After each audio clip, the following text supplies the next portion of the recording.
The mind that won't stop it is 2:14 in the morning. You know this because you have checked your phone 3 times in the last hour, not to see if anyone has messaged you, but because the small act of checking gives your hands something to do while your mind does what it has been doing for the past 45 minutes, replaying a conversation that happened 3 days ago. You said something. Maybe it came out wrong. Maybe the other person's expression shifted slightly, almost imperceptibly, and you have been rewinding to that moment ever since, adding new interpretations, new worst-case endings, new catastrophic readings of a pause that probably meant nothing. The conversation is over. The person has likely forgotten it entirely. But you are still there, still in it, still turning it over like a stone that might be hiding something terrible underneath. There is nothing dramatic about this. That is precisely the point. You are not in crisis. You are not grieving or in danger. You are lying in a darkened room, exhausted, and your mind simply will not stop. This is the most ordinary kind of suffering, so ordinary, in fact, that most people never think to name it. They just call it being in their head or worrying too much or, when they are being hard on themselves, a character flaw they have never quite managed to fix. This book is about that. Not the dramatic breakdowns, not the clinical disorders, but the low-grade, chronic, utterly exhausting habit of thinking too much about things that thinking alone cannot resolve. It is about the hamster wheel, the spiral, the 2 a.m. replay. And it is about what you can actually do about it, not through positive thinking or willpower or telling yourself to calm down, but through understanding what is actually happening in your brain and giving it something better to do. What overthinking actually costs, the obvious casualty, is sleep.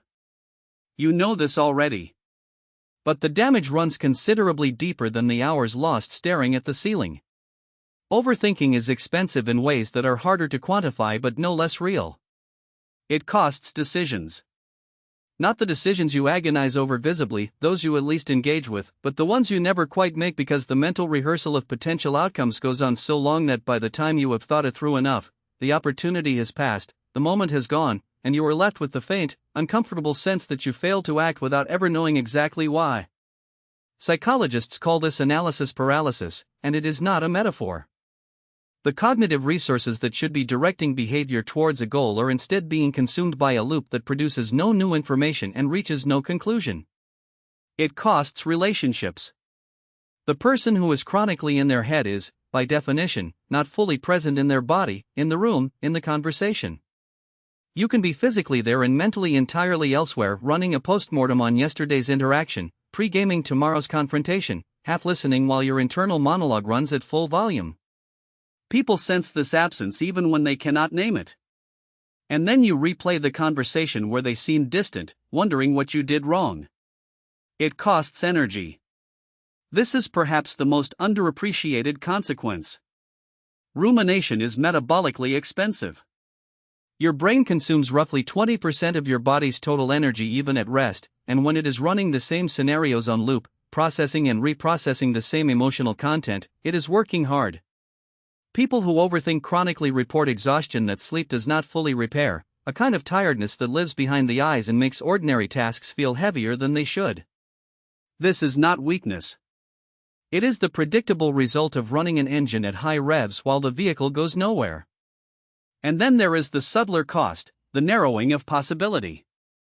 When your mind is perpetually occupied with what might go wrong, it is not available for what might go right. Creativity, spontaneity, genuine connection, these require a quality of open, receptive attention that rumination forecloses. You can spend so much cognitive energy protecting yourself from imagined threats that you leave very little space for actually living. Thinking versus overthinking. It is worth making a distinction that this book will return to repeatedly, because confusing the two is part of what makes overthinking so difficult to address. Thinking, genuine, productive thinking, is purposeful. It moves. It takes in new information, processes it, generates options, reaches conclusions, and eventually translates into action or acceptance. When you think through a genuine problem, you arrive somewhere different from where you started. There is forward momentum. The process is uncomfortable, perhaps, but it is generative. Rumination, the clinical term for what most people mean when they say overthinking, does none of this. It is repetitive rather than progressive. It circles rather than advances. It asks the same questions without arriving at new answers. Crucially, it produces no new information. If you have replayed a conversation 40 times, the 41st replay will not reveal anything the first 39 did not. You already have all the data available to you. What changes is not your understanding but your anxiety level, which typically increases with each pass. Susan Nolan Hoeksema, the Yale psychologist whose pioneering research on rumination spans 3 decades, drew exactly this distinction.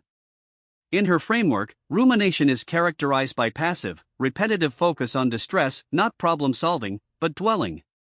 Her research demonstrated that when people are prompted to ruminate after a negative mood induction, their mood worsens and their problem-solving ability declines. Distraction, even brief distraction, produces better outcomes than rumination in terms of mood recovery and cognitive function. The brain, it turns out, does not benefit from being held in place over a problem indefinitely. It benefits from being redirected. The challenge is that rumination does not feel like dwelling. It feels like thinking. It feels effortful and purposeful and as though you are doing something useful, working through the problem, preparing for outcomes, processing your experience. This mimicry of genuine cognitive work is precisely what makes it so compelling and so difficult to interrupt. You feel as though stopping would be irresponsible. You feel as though if you just think about it a little more, you will reach the resolution that has so far eluded you. You will not. But the feeling persists. What this book is not. Before going further, let us clear away some of what this book will not ask you to do, because false expectations are their own kind of obstacle. This book will not ask you to think positively. The injunction to look on the bright side is not merely ineffective, it is actively counterproductive for many people, because it instructs you to suppress or deny the content of your thoughts rather than engaging with the underlying mechanism that generates them. Suppression, as the research of Harvard psychologist Daniel Wegner demonstrated in his famous white bear experiments, paradoxically increases the frequency of the very thoughts you are trying not to have. Telling yourself not to think about something is not a strategy. It is a guarantee that you will think about it more. This book will not suggest that your mind is your enemy. Your brain is doing something real. The overthinking pattern, however frustrating, is not random or irrational, it is a coherent response to particular inputs and conditions, shaped by your history, your temperament, and the environment you live in. Understanding what it is doing and why it is doing it is not an academic exercise. It is the necessary prerequisite for changing it. You cannot work with a system you have not bothered to understand. This book will also not promise a quick fix. The brain is plastic, genuinely, demonstrably capable of change throughout the lifespan, a finding that has transformed neuroscience over the past 3 decades. But plasticity is not instant reprogramming. It is the gradual strengthening of new pathways through repeated practice, and the gradual weakening of old ones through disuse. The protocols in this book are designed to accelerate that process, but they require engagement. If you are looking for a passive cure, this is not it. What this book offers instead is something rarer and more useful, a systematic path. Not a magic switch, but a map. How this book is structured: the book follows a deliberate 3-part architecture, and the sequence matters. The first section, the one you are entering now, is about understanding. Before you can change the overthinking pattern, you need to know what it actually is, neurologically and psychologically. You need to understand what the default mode network is and why it predisposes you to self-referential rumination.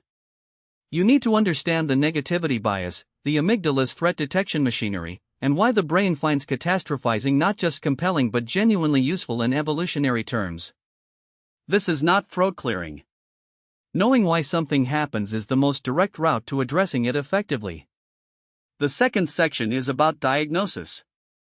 Overthinking is not a single phenomenon. There are distinct patterns: chronic worriers, perfectionist ruminators, social replayers, decision avoiders, and they have different signatures, different triggers, and different leverage points. The diagnostic tools in this section are designed to help you identify your specific pattern rather than applying generic advice that may not fit your particular version of the problem. The third section is the protocol, 3-tiered options depending on where you are starting from and how much time and energy you have available. The 7-day reset is for acute periods, when the loop has been particularly loud, when you are depleted, when you need triage more than transformation.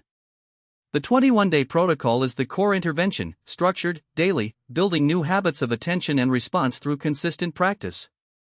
The 30-day deep reset is for people ready to do more substantive work, examining the beliefs and patterns that underlie the rumination, not just managing its symptoms. You do not have to do them in order. But you do have to start somewhere, and starting with understanding is always wise. An honest acknowledgement: there is a version of this book that would close its introduction with a rousing statement about how everything is about to change, how you are on the brink of transformation, how the life you want is just a few chapters away. That version would be dishonest, and you deserve better than that. Here is what is true: the patterns that produce overthinking are, in most cases, years in the making. Some of them began in childhood. Some were reinforced by experiences that genuinely required vigilance, environments where paying close attention to potential threats was an adaptive, protective response. The brain that learned to do this was not making a mistake.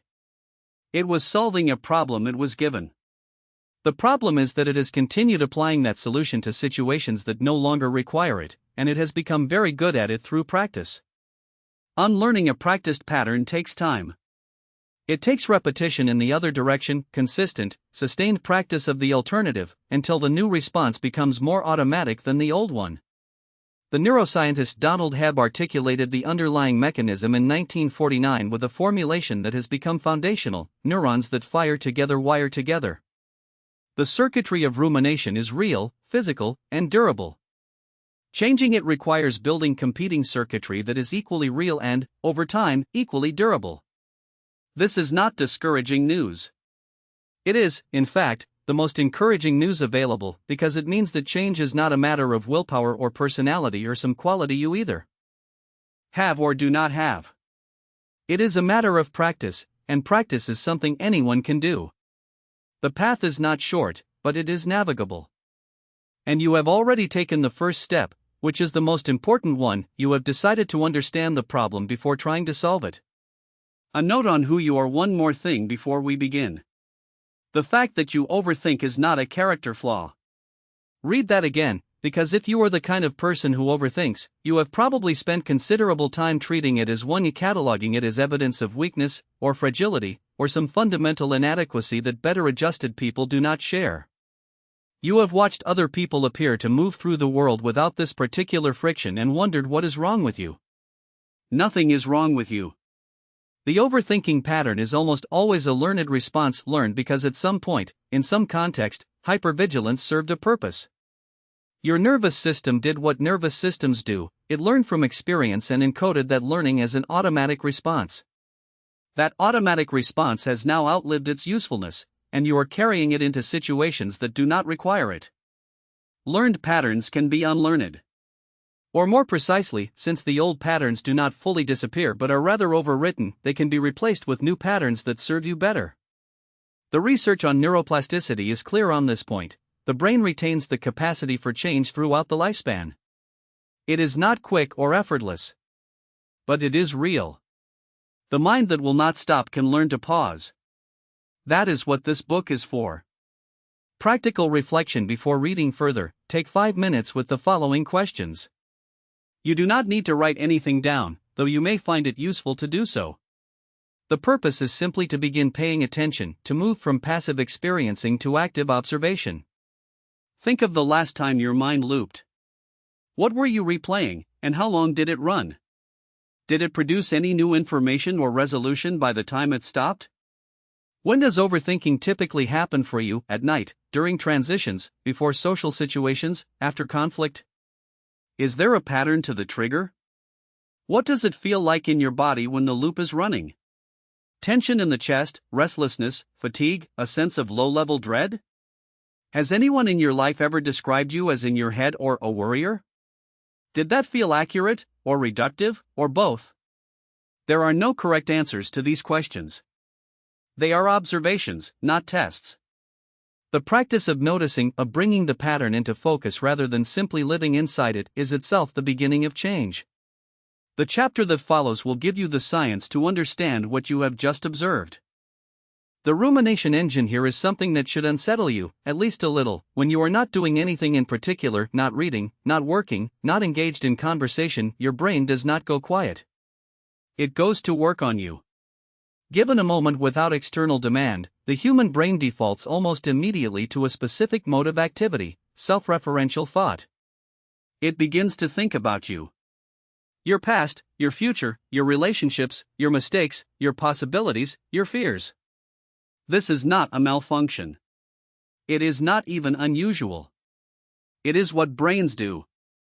What neuroscientists now call the default mode network, the constellation of brain regions that activates precisely when we stop focusing on the outside world, is one of the most metabolically active systems in the entire brain.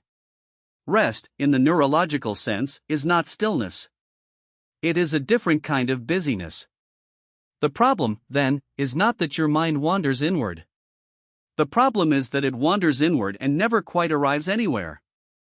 It revisits the same material without processing it, asks the same questions without answering them, surfaces the same anxieties without resolving them. If the default mode network is the engine, rumination is what happens when that engine runs without a destination, burning fuel, generating heat, moving nothing. Understanding this is the beginning of everything. The default mode network for most of the 20th century, neuroscientists assumed that the brain essentially idled when not engaged in a specific task, that the apparent quiet of the resting brain was meaningful quiet, a low-energy baseline from which activity would spike when required. The discovery that demolished this assumption came gradually, through a series of neuroimaging studies in the 1990s and early 2000s, culminating in a landmark 2001 paper by Marcus Raichle and colleagues at Washington University. What they found was that certain brain regions were consistently more active during rest than during focused external tasks. Rather than idling, these regions appeared to come online when the external task went away. They called this pattern the default mode network.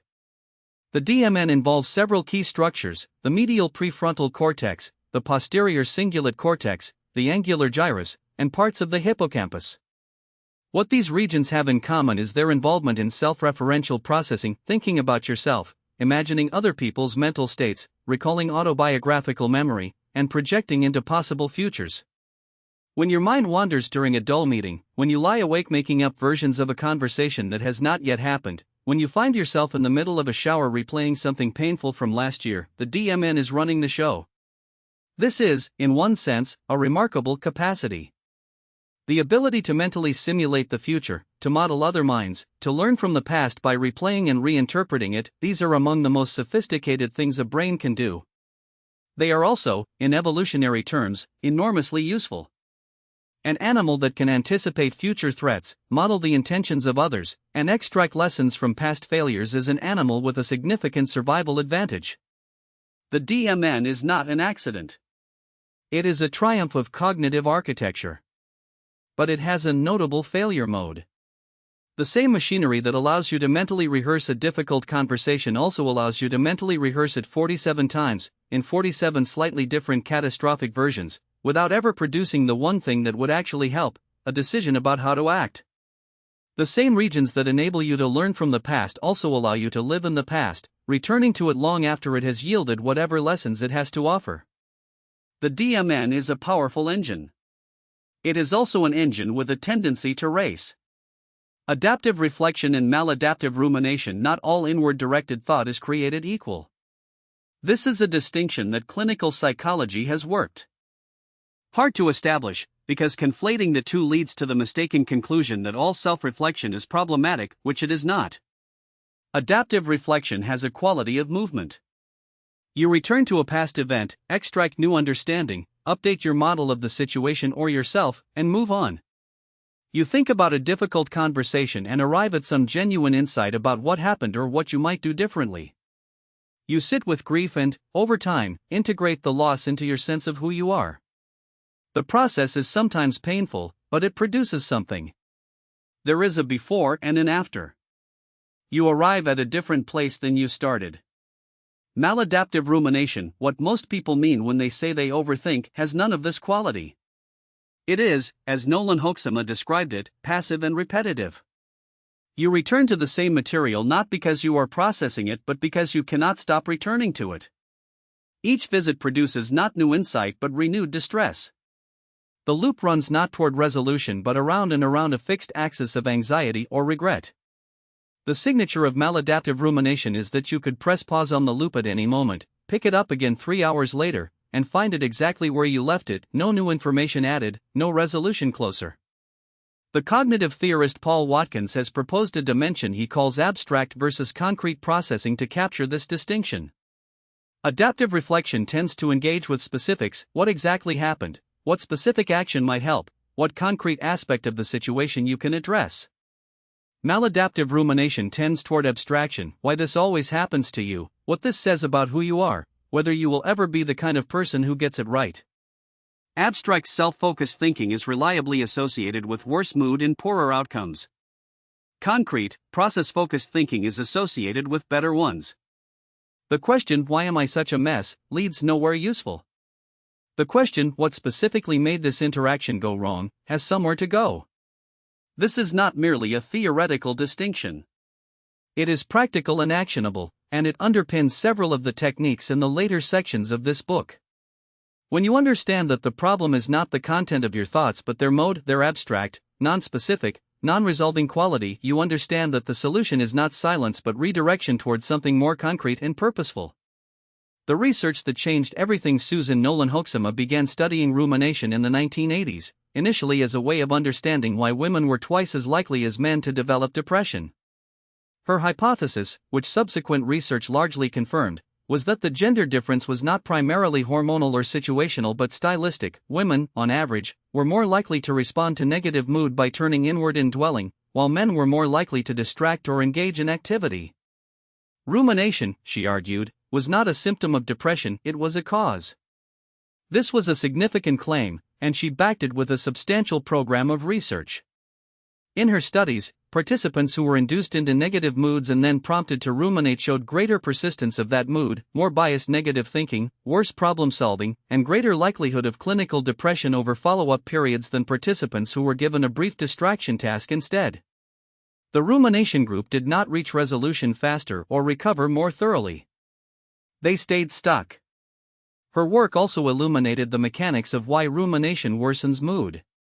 When you ruminate, you do not simply review facts. You review emotionally colored memories, and the act of dwelling on them activates the emotional response associated with the original event. You do not remember a humiliation neutrally, you re-experience a version of the humiliation, with its attendant shame and anxiety.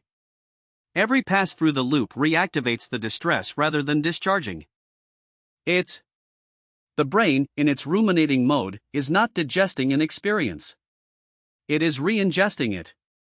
There is also a self-fulfilling quality to the cognitive distortion that rumination produces. Extended dwelling on negative content biases your retrieval processes. You become more likely to access other negative memories, more likely to interpret ambiguous information negatively, more likely to generate pessimistic predictions. The loop is not neutral. It darkens everything it touches, including your reading of the past and your projection of the future. This is why people who are in the grip of an overthinking episode so often report that everything feels hopeless. The feeling is not an accurate assessment of their situation but an artifact of the cognitive state rumination has produced. The what-if loop. There is a grammatical signature to overthinking, and once you notice it you will not be able to stop noticing it. Overthinking asks what if? What if they are angry at me? What if I made the wrong decision? What if everything falls apart? What if I am fundamentally the problem? These questions have something important in common: they are unanswerable in the present. They project consciousness into possible futures or into other people's minds, neither of which is directly available to you. They are also, crucially, not really questions in the functional sense. They do not expect an answer. They generate scenarios. Each scenario produces a new emotional charge, which generates a new what-if, which generates a new scenario.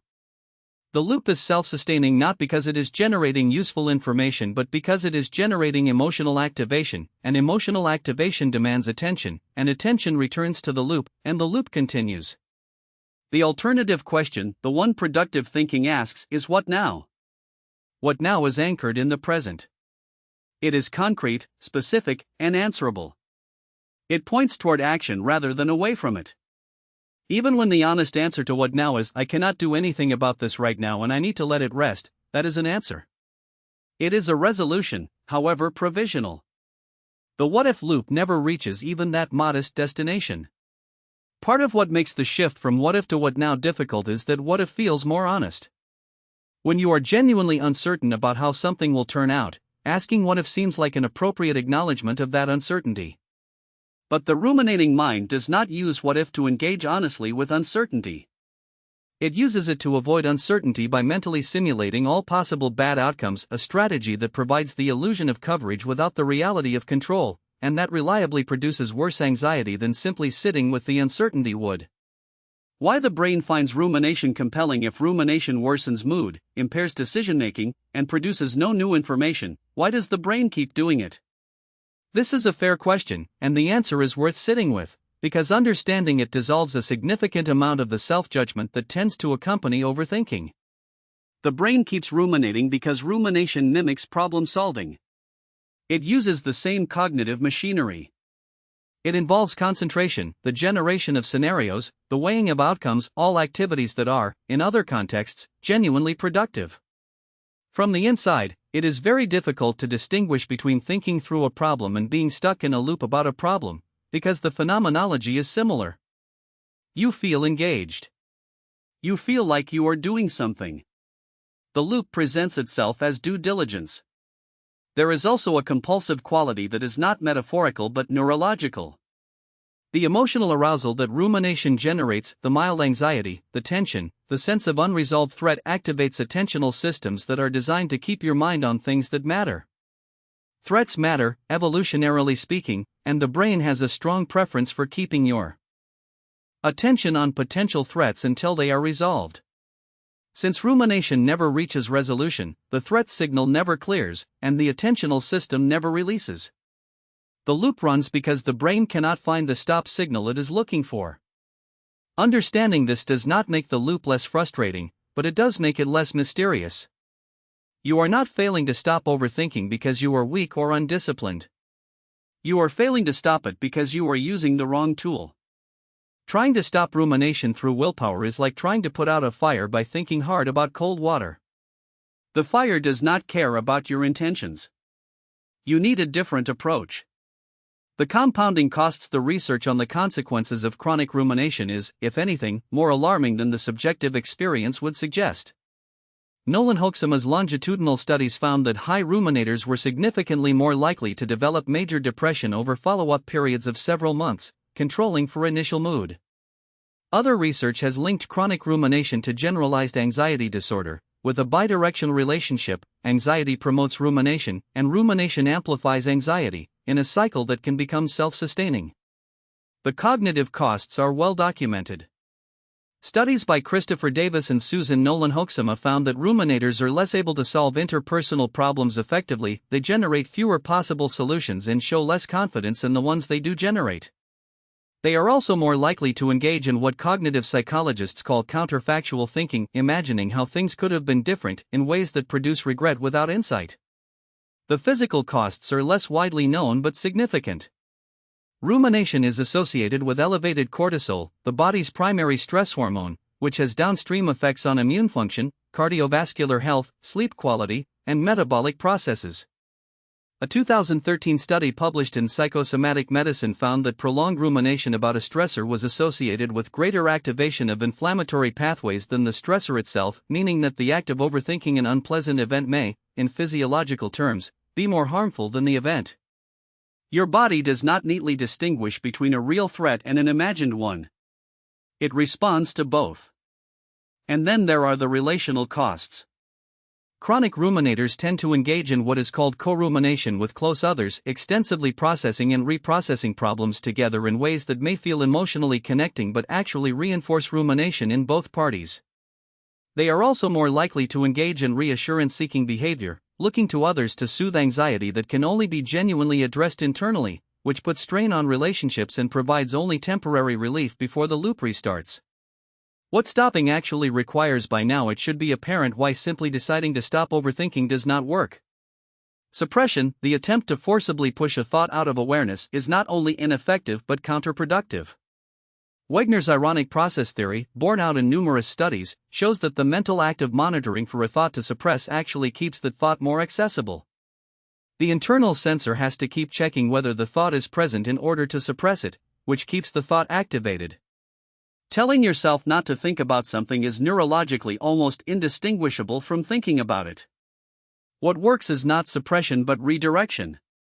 The brain cannot be emptied, but it can be engaged differently. When you give the default mode network a concrete, absorbing task, something that requires genuine cognitive engagement, it shifts out of the self-referential mode that feeds rumination. This is why physical exercise, creative work, focused conversation, and deliberate attention to immediate sensory experience all interrupt rumination more effectively than any act of mental willpower. They are not distractions in the trivial sense. They are different modes of brain activity that compete with, and can temporarily override, the rumination circuit. The deeper intervention, the one that addresses not just the acute loop but the underlying pattern, requires something more sustained. It requires training the brain to make different default associations, to approach uncertainty differently, to interpret ambiguous situations without immediately defaulting to threat. This is what the protocols in the final section of this book are designed to do. It takes time. But it works in the direction of biology rather than against it, which makes it workable in a way that willpower-based approaches never are. The loop runs because the brain has learned to run it. The brain can learn something else. The question is what, exactly, you want to teach it, and that begins with knowing your specific pattern, which is the subject of the next section. Practical reflection for the next 24 hours, become an anthropologist studying your own mind. You are not trying to stop anything. You are not judging what you find. You are simply observing and recording. Every time you notice your mind replaying a past event or projecting negatively into the future, take a brief mental note, or a literal one, if you have something to write on. For each instance, note what triggered it. Was there an external cue, a notification, a conversation, a transition between activities, or did it seem to arise spontaneously? How long did it run before you noticed it? Were you aware of it starting, or did you only become aware once it was already in progress? What did it ask? Was it what if, projecting into possible outcomes, or was it a replay of something that has already happened? Did it produce any new information or lead to any decision or action? Be honest. If the answer is no, note that without judgment. At the end of 24 hours, look at what you have collected. You are not looking for solutions yet. You are looking for patterns, the triggers, the timing, the typical content, the characteristic shape of your particular version of this phenomenon. Patterns, once visible, become workable. The loop you can observe is already less powerful than the one you cannot. The survival machine your brain did not evolve to make you happy. This is not a cynical observation, it is a precise one, and everything else in this chapter follows from it. The human brain evolved, over roughly 2 million years, to keep you alive. Happiness, contentment, peace of mind, these are pleasant side effects of a system designed for something far more urgent: detecting threats, anticipating dangers, and surviving long enough to reproduce. The brain that exists inside your skull today is not meaningfully different from the brain that existed inside the skull of your ancestors on the African savanna. The architecture is the same. The priorities are the same. What has changed dramatically, almost incomprehensibly, is the world that architecture is now operating in. On the savanna, the capacity to anticipate threats before they arrived was the single most important cognitive tool available. The individuals who scanned the environment for danger, who remembered which berry had poisoned a companion 3 seasons ago, who stayed alert to the sounds at the edge of camp even after the fire was lit, these were the ones who survived. The individuals who relaxed too readily, who processed the world's dangers optimistically, who did not stay vigilant even when nothing obvious threatened, many of them did not. Evolution is not subtle in its preferences. Over thousands of generations, it built a brain with a strong and consistent bias toward vigilance, toward threat detection, toward the assumption that something might be wrong even when nothing demonstrably is. That brain is yours. And it is running, mostly unchanged, in a world where the primary threats are not lions or hostile rivals or crop failure but delayed emails, social embarrassment, workplace conflict, and an internet that delivers an unending stream of things to be alarmed about. The mismatch between the brain you have and the world you actually live in is, in large part, the story of overthinking. The negativity bias, the asymmetry between how your brain processes negative information and how it processes positive information, is not a subtle difference in degree. It is a structural feature, built into your neural architecture at a fundamental level, and it shapes your experience of almost everything. Negative stimuli are processed faster than positive ones. They are encoded more deeply in memory. They command more attentional resources. They are retrieved more readily and reactivated more easily. The psychological term for this asymmetry is the negativity bias, and its documentation across decades of research is one of the most robust findings in the field.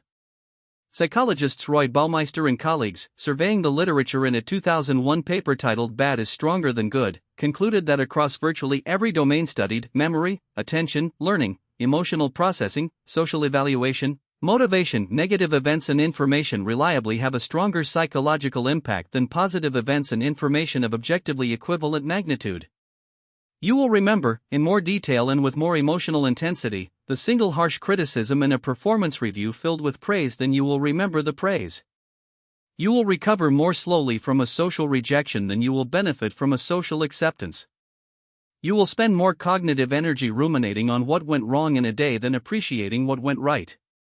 This is not a character flaw or a cognitive distortion in the clinical sense. It is the baseline condition of a brain calibrated for survival in an environment where getting things wrong had irreversible consequences. The cost of this calibration, in the modern world, is chronic low-grade anxiety about things that pose no genuine threat to your survival. Your brain does not reliably distinguish between a predator and a terse message from your manager, between a food shortage and a financial uncertainty, between social exclusion from your tribe, which, historically, was a death sentence, and a party you were not invited to. The threat detection system responds to perceived threat, not actual threat. And in an environment that continuously supplies perceived threats, news, social media, workplace dynamics, the endless comparisons that modern life makes possible, the system is never fully off. The amygdala and the threat detector that never sleeps. At the center of the brain's threat detection architecture sits the amygdala, two almond-shaped clusters of nuclei deep in the temporal lobes, one on each side, that function as the brain's surveillance system. The amygdala is not where you consciously decide something is threatening. It is where threat is registered before you are consciously aware of it, in a process so rapid that the cortex, the thinking part of the brain, is only brought in after the alarm has already been raised. The neuroscientist Joseph Ledoux, whose research on the amygdala transformed our understanding of fear and emotion, described what he called the low road of emotional processing, a pathway from sensory input directly to the amygdala that bypasses the cortex entirely. This pathway is fast, crude, and error-prone. It pattern matches incoming sensory information against stored threat templates and, if it finds anything that resembles a previous threat, triggers a stress response before the cortex has had time to evaluate the situation carefully. By the time your prefrontal cortex considers whether the situation is actually dangerous, your heart is already beating faster and your stress hormones are already mobilizing. This system is, in the language of evolution, extraordinarily good at its job. It is better to respond to 100 false alarms than to fail to respond to one real threat. The cost of a false positive unnecessary stress is trivially small compared to the cost of a false negative actual harm or death. So the system is calibrated to err massively on the side of alarm. It sees patterns in noise. It treats ambiguity as threat. It treats novelty as potential danger.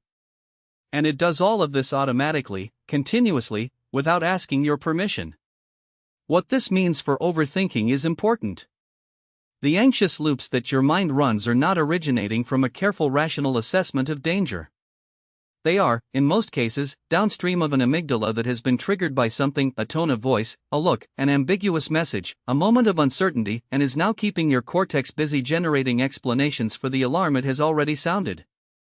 You feel anxious, and then your mind constructs a story about why. The story is often plausible. It is also often not the actual cause of the anxiety. You are rationalizing an alarm, not discovering a threat. The intolerance of uncertainty. If the negativity bias explains the emotional texture of overthinking, and the amygdala explains its speed and automaticity, the intolerance of uncertainty hypothesis explains its persistence, why the loop keeps running even when you cannot find a concrete threat to justify it. Michel Dugas, a psychologist at the University of Quebec, has spent decades studying what he and his colleagues call intolerance of uncertainty, i.e. the tendency to find ambiguous, open-ended situations intrinsically distressing, regardless of the probability that anything bad will actually occur. People with high intolerance of uncertainty do not need a high probability threat to worry. They need only a possibility, any possibility, of a bad outcome. The unknown, for them, is almost worse than a known bad outcome, because at least a known bad outcome can be adapted to. Dugas's research shows that intolerance of uncertainty is one of the strongest predictors of generalized anxiety and chronic worry. It is not fear of a specific thing. It is fear of not knowing. And the mind's response to this fear is, predictably, to try to eliminate the uncertainty by imagining and planning for every possible outcome. If you can mentally simulate every scenario, the thinking goes unconsciously, automatically, then nothing will catch you off guard. You will be prepared. You will be safe. This is the illusion at the heart of overthinking. Rumination presents itself as preparation. It presents itself as due diligence, as thoroughness, as responsible consideration of all possibilities. What it actually is a failed attempt to achieve certainty in a world that does not offer it. The scenarios you generate are not genuine preparation. Genuine preparation involves making a decision and taking action based on the best available information. The scenarios you generate when you are ruminating are an endless deferral of decision and action, disguised as the thinking that ought to precede them. Dugas found that the most effective interventions for people with high intolerance of uncertainty did not involve reassurance, telling them that things would probably be fine. Reassurance provides momentary relief and then makes the problem worse, because the person learns that the way to feel better is to seek external assurance, which leaves the underlying intolerance unchanged. The more effective approach involves gradual, repeated exposure to uncertainty itself, learning, through experience, that ambiguity is survivable, that not knowing the outcome does not produce catastrophe, that the discomfort of uncertainty is bearable and temporary. This is not a comfortable process. It is, however, a lasting one. The illusion of control, closely related to the intolerance of uncertainty, is what psychologists call the illusion of control, the tendency to believe that mental activity directed at a problem increases your actual control over its outcome. This illusion is not random. It is, again, the product of evolutionary logic. In environments where most threats were physical and most problems were solvable through preparation and effort, the connection between thinking carefully about a problem and being better prepared to handle it was real and robust. Planning which route to take through dangerous territory actually helped you navigate it more safely. Thinking through the likely behavior of a potential adversary actually improved your chances of managing the encounter. Mental rehearsal translated, reliably, into genuine readiness. This connection persists in your brain's implicit assumptions about thinking and outcomes, even in situations where it no longer holds. When you lie awake running through every possible way a job interview might go wrong, your brain registers this as preparation, as increased readiness, as a reduction in vulnerability. It is not. You cannot prepare meaningfully for most of the scenarios that rumination generates, because they are either too numerous, too speculative, or simply not within your control. But the feeling of preparation, the feeling that you are doing something, that you are addressing the threat, is real, and it is reinforcing. This is why the overthinking loop is so resistant to interruption. Stopping it feels, on some level, like abandoning vigilance. Like letting your guard down. Like refusing to take the situation seriously. The implicit assumption is that if you stop thinking about it, something bad will happen that you could have prevented if only you had kept thinking. This assumption is almost never correct. The situations that overthinking typically addresses, social dynamics, uncertain outcomes, past events that cannot be changed, are not made safer or more manageable by additional mental attention. They are made more distressing. Perfectionism and the hypervigilant childhood. For many people, the tendency toward chronic vigilance is not just evolutionary, it is personal. It was learned in a specific context, at a specific time, for specific reasons. Psychologists Martin Seligman and his colleagues identified a pattern they called learned helplessness in the 1960s and 1970s, the tendency, in both animals and humans, to stop attempting to influence outcomes after repeated experiences of uncontrollability. But there is a less studied inverse, learned hypervigilance, the tendency to remain in constant high alert when an environment is unpredictable, when positive outcomes are uncertain, or when threats are inconsistent and therefore difficult to anticipate. In unpredictable environments, a household where a parent's mood was volatile, an early social environment marked by exclusion or bullying, a period of genuine instability or threat, staying alert is an adaptive response. Hypervigilance protects. The problem is that the brain encodes this response not as a context-specific strategy but as a general approach. Once the nervous system has learned to operate in a state of heightened readiness, it maintains that state as a default, carrying it forward into new environments that do not require or reward it. You learned, at some point, that not paying attention was dangerous. And you have continued paying attention at that level ever since, because the lesson was well and truly learned. Perfectionism, a pattern strongly associated with overthinking and rumination, often has a similar origin. When being imperfect had real consequences in a formative context, perfectionism becomes an adaptive strategy, a way of preempting criticism, of maintaining control over outcomes, of protecting yourself from the consequences of failure. But perfectionism is also fundamentally incompatible with uncertainty, and modern life is fundamentally saturated with it. The perfectionist's nervous system, trained to monitor ceaselessly for errors and inadequacies, finds no shortage of material in a world that is continuously ambiguous and continuously demanding. The modern amplifiers everything described so far, the negativity bias, the amygdala's threat detection, the intolerance of uncertainty, would be challenging enough to manage in the environment our nervous systems were designed for. In the environment most of us actually inhabit, it is considerably more so. Social media platforms are, from a neurological standpoint, extraordinarily efficient threat generators. They offer an unending stream of social comparison data about how others are performing, appearing, and being perceived, which feeds directly into the social threat detection machinery that the amygdala monitors. They provide a continuous supply of potentially ambiguous social signals, unanswered messages, public interactions you were not included in, the absence of a response where a response was expected. Every notification is a potential threat cue. Every scroll is an opportunity for the negativity bias to find something worth fixating on. News media operates similarly. The traditional editorial preference for alarming content, if it bleeds, it leads, has been amplified in the digital era by algorithmic recommendation systems that have discovered, empirically, that anger and anxiety reliably drive engagement. What you see is not a representative sample of events in the world. It is a curated selection optimized to activate your threat detection system. And it works. Research by Graham Davey and colleagues has found that negative news broadcasts reliably worsen mood and increase worry about both the specific events covered and unrelated personal concerns. You watch coverage of a disaster on the other side of the world and spend the rest of the evening anxious about your own life. The always-on nature of digital communication adds a further layer. Human nervous systems evolved in environments where there were natural boundaries between social contexts, periods of genuine social rest when no new social information was arriving and the social brain could settle.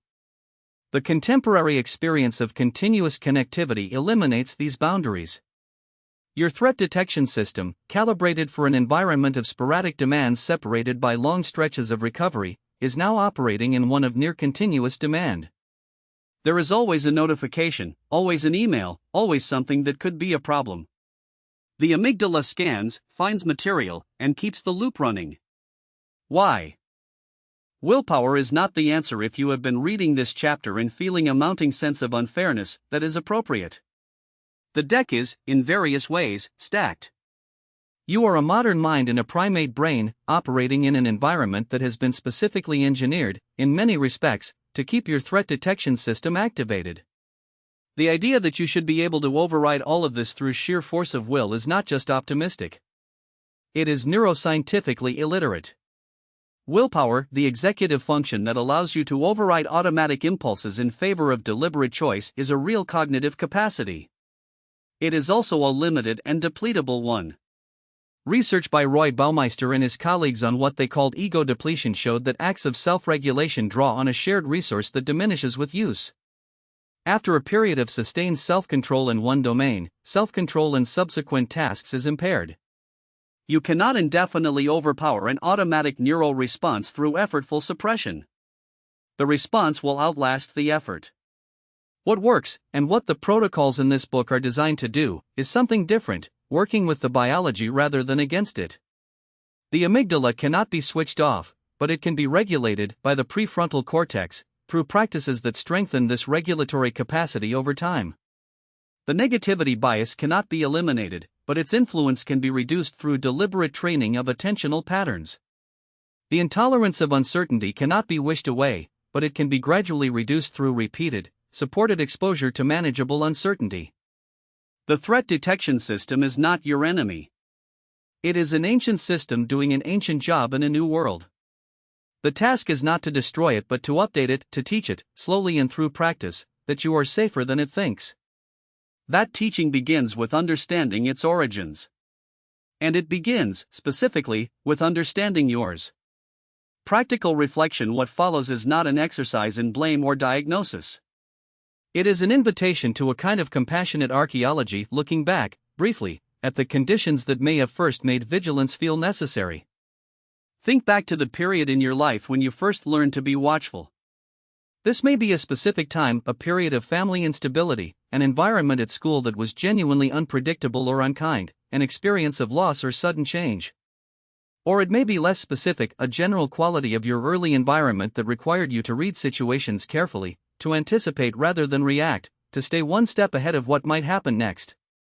Ask yourself, as honestly as you can, was there a period when hypervigilance made sense? When scanning for problems was genuinely protective rather than unnecessary? What were you watching for? Whose moods, whose responses, whose reactions required your attention? Did you develop a sense that if you relaxed your attention, something bad would happen? Where did that sense come from? Is there any part of you that still believes your vigilance is what has kept you safe, that the overthinking, however exhausting, is somehow necessary? There is no correct answer to these questions. And understanding the origin of a pattern is not an excuse for its current costs. It is not a reason to continue doing something that no longer serves you. But it is the beginning of changing it. You cannot update a system you have not understood. And you cannot be compassionate toward a pattern, which is the prerequisite for changing it, until you understand where it came from and what it was originally trying to do for you. The brain that overthinks is not broken. It is loyal to old instructions written in old circumstances. What you are beginning to do, in reading this book and sitting with these questions, is write new instructions. That process takes time. But it starts here. What kind of overthinker are you? In the summer of 1984, the psychologist Susan Nolan Hoeksema was trying to understand why some people recovered from depression quickly while others stayed stuck for months. She noticed something unexpected. It wasn't the severity of the depressive episode that predicted recovery. It was what people did with their minds while they were depressed. Those who fixated on their feelings, examining them, analyzing their causes, replaying events that might have led to them, stayed depressed far longer than those who redirected their attention outward. The content of the thinking hardly mattered. The pattern was everything. This is the insight that tends to get lost in popular conversations about overthinking. We talk about it as if it were a single thing, as if the person spiraling at 2 a.m. over a text they sent 3 days ago is doing the same mental operation as the person who has spent 6 weeks unable to choose between 2 job offers. Both are suffering. Both are caught in their own minds.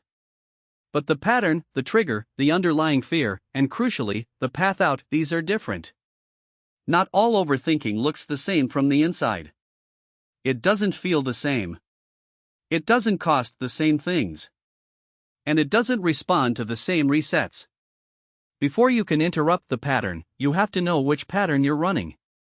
The 4 profiles. There are 4 primary overthinking profiles, identified not as rigid diagnostic categories but as recognizable patterns, clusters of thinking behavior that share a common trigger, a common fear, and a common cost. Most people have a dominant pattern. Almost everyone has traces of the others. The goal here isn't to put yourself in a box. It's to recognize the shape of your particular loop so you can work with it directly. The ruminator lives in the past. More precisely, the ruminator lives in a past that cannot be changed but feels urgently unresolved. A conversation from Tuesday is still running on Saturday. An email you sent last month occasionally surfaces at odd hours, while you're in the shower, while you're trying to fall asleep, and you find yourself revising it, wincing at it, wondering what the recipient made of the phrasing in the third paragraph. Rumination, as Nolan Hoeksema defined it, is the tendency to repetitively and passively focus on symptoms of distress and on the possible causes and consequences of those symptoms. The critical word is passively. Ruminators aren't problem-solving. They're replaying the same clip, the same moment, the same conversation, but played forwards and backwards and frame by frame, as if the right angle of examination will finally release them from it. From the inside, rumination often presents as something that feels almost virtuous. You're reflecting. You're trying to understand yourself. You're taking your mistakes seriously. The problem is that genuine reflection moves forward, it generates insight, leads to learning, produces a conclusion. Rumination moves in circles. You reach the same point of discomfort each time, return to the beginning, and start again. Nolan Hoeksema's research found that people who ruminate take longer to recover from negative events, generate fewer effective solutions to their problems, and are significantly more likely to become clinically depressed. The trigger for rumination is usually a threat to the self-concept, specifically to how you believe you come across to others. A moment of perceived social failure, an interaction where you said the wrong thing or were less articulate than you wanted to be, a situation where someone seemed cooler or more distant than expected. The ruminator scans these moments for meaning, trying to establish what they reveal about who they are. The underlying fear is one of fundamental inadequacy. Not that the specific thing went wrong, but that the specific thing reveals something damning and permanent about you. Why did I say that? Isn't really a question. It's a verdict disguised as a question. The cost is time, energy, and the quiet erosion of self-trust. Ruminators tend to second-guess themselves in the present because they're still adjudicating the past. The catastrophizer lives in the future, specifically in the worst possible version of it. Unlike the ruminator, who is trying to resolve something that already happened, the catastrophizer is trying to prepare for something that hasn't happened yet. The method is simulation, running mental scenarios forward, branching each outcome into further outcomes, following the chain of failure until it reaches its most devastating terminus. A health symptom becomes a rare disease, becomes a prognosis, becomes a funeral. A conflict with a colleague becomes a performance review, becomes a termination, becomes financial ruin. The catastrophizer doesn't necessarily believe all of these outcomes are likely. They believe they are possible, and that possibility demands attention. I just need to think through the worst case, they tell themselves. So I'm prepared. Catastrophizing has a psychological name and a function. It belongs to what researchers call threat monitoring, an ancient cognitive system that evolved to keep humans safe in environments where threats were real, immediate, and often lethal. In a world of predators and rivals, the brain that stayed alert to the worst possible outcome was more likely to survive. The problem is that this system is largely undiscriminating. It activates the same physiological stress response whether you are being stalked by a predator or lying in bed worrying about a performance review. The trigger for catastrophizing is often uncertainty combined with stakes. Situations where the outcome matters and isn't yet determined, a medical test, a job interview result, a new relationship, create the conditions in which the catastrophizing mind begins running its worst-case scenarios. The more it matters, the more scenarios it generates. The underlying fear is loss of control. The catastrophizer is not trying to feel hopeless. They are trying to feel prepared. The logic, flawed but sincere, is that if they have already imagined the worst, it cannot surprise them. What they don't account for is that imagining the worst over and over again doesn't prepare you for it. It merely makes you live it repeatedly before it has happened, and sometimes instead of it happening at all. The cost is anticipatory suffering, and often the narrowing of life that happens when the imagined risks begin to outweigh the actual rewards of action. The analyst is paralyzed by options. Decision-making, for the analyst, is not a process that moves toward a conclusion. It is a process that generates more considerations, which generate more considerations, which create more dimensions of evaluation, until the original question is buried under a sediment of research, opinion, and counter-opinion. The analyst reads 40 restaurant reviews before booking a table. They open 30 browser tabs before buying a laptop. They survey friends, colleagues, and strangers for input on a decision that only they can make. And when they have gathered all the input available, they start the process again, because surely they haven't thought about it enough. Barry Schwartz documented the paradox at the heart of this in his research on choice. More options reliably increase the likelihood of regret and decrease the likelihood of satisfaction with any choice made. The analyst, operating in a culture that prizes research and due diligence, is often invisible to themselves. They mistake the analysis for rigor. They mistake the inability to decide for thoroughness. The trigger is typically the presence of multiple viable options with no obviously correct answer. The analyst's discomfort is not with difficult decisions, it is with decisions where any option could reasonably be defended. A clear constraint, only one option exists, or the stakes are low enough to be genuinely irrelevant, is a relief. Open-ended choice, where any option might be right and any option might be wrong, is agony. The underlying fear is regret. Specifically, the fear of choosing something and then encountering evidence, shortly after, that they should have chosen differently. Analysts are often haunted by a particular kind of retrospective suffering, not "I made a bad decision," but "I made a decision that seemed reasonable, but there was a better one, and I could have found it if I had just looked harder." The research is not about finding the best option. It's about foreclosing the possibility of regret. The cost is momentum. Analysts lose enormous amounts of time and energy to decisions that, in retrospect, didn't warrant the investment. They often arrive at the same choice they would have made with a fraction of the research, but having spent weeks getting there, and having experienced considerable distress in the interim. The people-pleaser overthinker is obsessed with how they are perceived. Every interaction, every email, every casual conversation, every facial expression from a colleague is scanned for data about whether they are well regarded, liked, approved of. The social environment is treated as a continuous signal, and every signal must be interpreted. A slower than usual reply to a message means disapproval. A slightly flat tone in someone's voice means irritation. A group conversation that didn't explicitly include them means exclusion. These interpretations are rarely expressed outright. The people-pleaser overthinker is usually aware that they sound irrational when verbalized, but they are operating constantly, running beneath every social encounter. The research base here draws on work in attachment theory and social anxiety. People who are highly attuned to social threat, who learned early that belonging required constant monitoring and adjustment, develop hypervigilant social scanning as an adaptive strategy. In a childhood environment where relationships were unpredictable, reading people accurately was essential. The brain automates what it practices, and social threat detection, practiced enough, becomes automatic. The trigger is ambiguity in social feedback. Clear warmth is fine. Clear conflict is uncomfortable but at least interpretable. Ambiguity, neutral expressions, delayed responses, subtle tonal shifts is intolerable. The people-pleaser overthinker's mind rushes to fill the ambiguity with interpretation, and the interpretation is almost always negative. The underlying fear is rejection or abandonment, the withdrawal of belonging from someone whose sense of safety depends on being included, liked, and approved of. The cost is exhaustion and inauthenticity. The people-pleaser overthinker expends enormous energy managing how they come across, often suppressing their actual preferences and opinions in the process. Over time, they may lose clarity about what they actually want, having spent so long focused on what others want from them. Finding your pattern: you may have recognized yourself clearly in one of these profiles, or you may have found traces of yourself in 2 or 3. That ambiguity is accurate, these aren't clinical diagnoses, and the mind isn't tidy. What matters is identifying which pattern is dominant for you.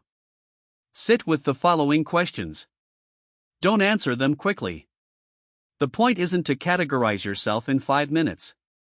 The point is to notice what your mind does in response to each question, which answers come readily, which feel charged, which make you want to deflect. When your overthinking is at its worst, is it usually about something that already happened or something that hasn't happened yet? This distinction alone will tell you a great deal. Ruminators are usually oriented backward, the event exists, it's fixed, but the emotional weight of it hasn't resolved. Catastrophizers are oriented forward, the event hasn't happened, but its possible badness demands attention now. When you're stuck in a loop, is the loop about what you said or did, or about what might go wrong? The ruminator is reviewing their own behavior. The catastrophizer is modeling an external situation. When you have a decision to make, do you feel most anxious before you've gathered information, or after you've gathered plenty of it? The analyst typically finds that more information increases rather than decreases their anxiety, because each piece of information generates new considerations. When you interact with someone and they seem slightly off, do you immediately begin wondering what you did? The people-pleaser overthinker's default attribution for social ambiguity is self-referential. The shift in the other person's tone becomes, in their mind, a response to something they themselves have done. What does your overthinking cost you most? Time? Sleep? Decisions that never get made? Relationships where you're performing rather than present? The cost often points directly to the pattern. The overlap patterns, two combinations, are particularly common and worth naming explicitly because they tend to amplify each other in ways that can be confusing from the inside. Rumination combined with catastrophizing is perhaps the most frequently encountered overlap. The ruminator replays a past event and then, rather than reaching any resolution, begins projecting it forward. I handled that badly, and that probably damaged the relationship, and if the relationship is damaged, then the past event becomes the seed of a future scenario, and the catastrophizing loop takes over from the rumination loop. People in this pattern often feel simultaneously trapped in the past and terrified of the future, with very little traction in the present. Analysis paralysis combined with people-pleasing is another common pairing. The analyst can't decide, but the reason they can't decide is not purely the options themselves, it's that they are perpetually calibrating which option will be most approved of.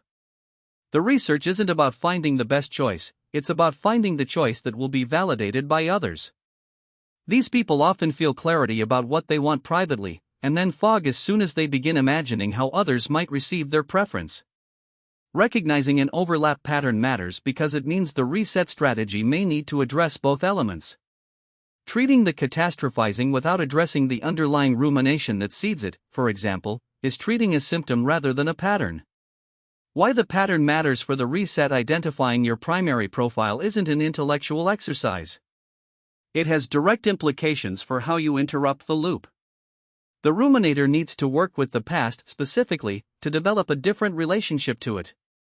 Techniques that involve structured self-compassion, narrative reframing, and deliberate attention switching are most effective. The goal is not to stop thinking about the past event but to stop replaying it in a way that generates shame without resolution. The catastrophizer needs to work with uncertainty, specifically, to develop a higher tolerance for it rather than trying to eliminate it through simulation.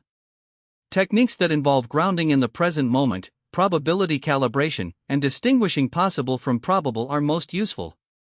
The goal is not to stop imagining the future but to stop treating possibility as imminence. The analyst needs to work with the decision process itself, specifically, to introduce constraints, deadlines, and decision rules that override the open-ended research loop. The goal is not to stop caring about the quality of decisions but to recognize that the research loop is not actually improving decision quality after a certain point. The people-pleaser overthinker needs to work with the social scanning system, specifically, to interrupt the attribution of ambiguity to self-failure, and to reconnect with their own preferences and responses as valid data. The goal is not to stop caring about relationships but to stop treating other people's internal states as a referendum on their own worth. Each of these requires a slightly different protocol. The chapters ahead will walk through each of the reset strategies at the appropriate level of activation. But you can only use the right tool if you know which lock you're trying to open. Practical reflection. These questions are designed to be sat with rather than answered quickly. You might write your responses, or simply hold the questions in mind across a day or two and notice what surfaces. 1. Think about the last time you were stuck in a loop that felt impossible to exit. Was the loop about something that had already happened, something that hadn't happened yet, a decision you couldn't make, or what someone might think of you? What does that tell you about your primary pattern? 2. When you imagine the cost of your overthinking, what comes to mind first? A conversation you replayed for days? A decision that took weeks and exhausted you? A relationship where you were performing rather than present? Lost sleep? The cost usually points directly to the profile. 3. Consider the last significant decision you made. How long did it take? How did you feel immediately after making it, relieved, or immediately uncertain that you'd chosen correctly? How long did any post-decision doubt last? 4. Think about your closest relationships. Do you feel genuinely known in them, or do you feel like you're managing how you come across? What would it cost you to let one person see you uncertain, or irritable, or wrong? 5. Write a paragraph, don't edit it, just write it, describing the last time your overthinking cost you something real: time, sleep, a decision, a moment of genuine connection. Read it back and notice which of the 4 profiles it most resembles. This is your starting point. How overthinking feeds anxiety, and anxiety feeds overthinking. Here is the central paradox of overthinking, and it is worth sitting with before anything else. People do not overthink because they enjoy it. They overthink because they believe it is working. Somewhere beneath the spiral, beneath the replayed conversations and the catastrophic simulations and the 40 browser tab research loops, is a sincere belief that if they think about this hard enough and long enough, they will eventually arrive at something that feels like safety. This is not an irrational belief. It is wrong, but it is not irrational. Thinking does solve problems. Planning does reduce risk. Preparing for difficult conversations does help them go better. The mind is not broken for trying to apply a tool that genuinely works in some contexts. The tragedy is that it is applying that tool to a problem the tool cannot touch. Research is unambiguous on this point. Studies by Sonia Lyobomirsky and Susan Nolan-Hoeksema found that people who were induced to ruminate, asked to focus on their feelings and their possible causes and consequences, not only felt worse after the exercise, but performed significantly worse on cognitive tasks, generated fewer effective solutions to problems, and were more pessimistic about their ability to resolve the things troubling them. The thinking did not help. It made things worse across every measurable dimension. And yet, when asked, ruminators consistently report that they ruminate because they believe it is helping them process and understand their experiences. This is the first thing you need to understand about the overthinking-anxiety relationship. The belief that drives the overthinking is not the same as the outcome it produces. You think your way toward anxiety while believing you are thinking your way away from it. The loop itself, the relationship between overthinking and anxiety, is not linear, one causing the other in a single direction. It is a loop, and it is self-reinforcing in both directions. Anxiety triggers overthinking. When the nervous system detects threat, real or imagined, present or anticipated, it initiates a threat monitoring response. The mind begins scanning the environment for danger, seeking information that might clarify or resolve the perceived threat. In an environment with an actual physical threat, this scanning is adaptive. You look for the exit, you assess the risk, you make a decision, and you act. The loop completes. In the environments most modern overthinking happens in relationships, careers, health uncertainties, social dynamics. There is often no action that immediately resolves the threat, because the threat is not immediate. It is hypothetical, relational, or reputational. So the scanning continues. And as the scanning continues, it generates new information and new possibilities, not resolution. Which increases uncertainty. Which amplifies anxiety. An amplified anxiety triggers more scanning, which produces more information, more possibilities, more uncertainty, which triggers more anxiety. This is why people who are anxious often describe their thinking as accelerating. It is not imagination. The loop is genuinely picking up speed. Each cycle of worry generates more material for the next cycle. The mind that began by worrying about one thing is, an hour later, worrying about 15 things, several of which it has introduced itself in the process of trying to resolve the first one. What makes this loop particularly resilient is that it occasionally terminates in a way that feels like resolution. The anxious person thinks through a worst-case scenario exhaustively and arrives at something like, well, even if it goes wrong, I would survive it. This momentary feeling of resolution is real. But it is not produced by the thinking itself, it is produced by the emotional regulation system finally running out of material. The mind cannot sustain high arousal worry indefinitely. It eventually regulates down, and the person attributes that regulation to the thinking that preceded it. This is a false attribution, but it reinforces the habit. Thinking it through appears to have worked, so next time anxiety arrives, the same method is applied again. The physiology of the spiral. To understand why overthinking is not merely unpleasant but actively depleting, it is necessary to understand what it does to the body. The human stress response, the activation of the hypothalamic pituitary adrenal axis and the sympathetic nervous system, evolved to respond to physical threats.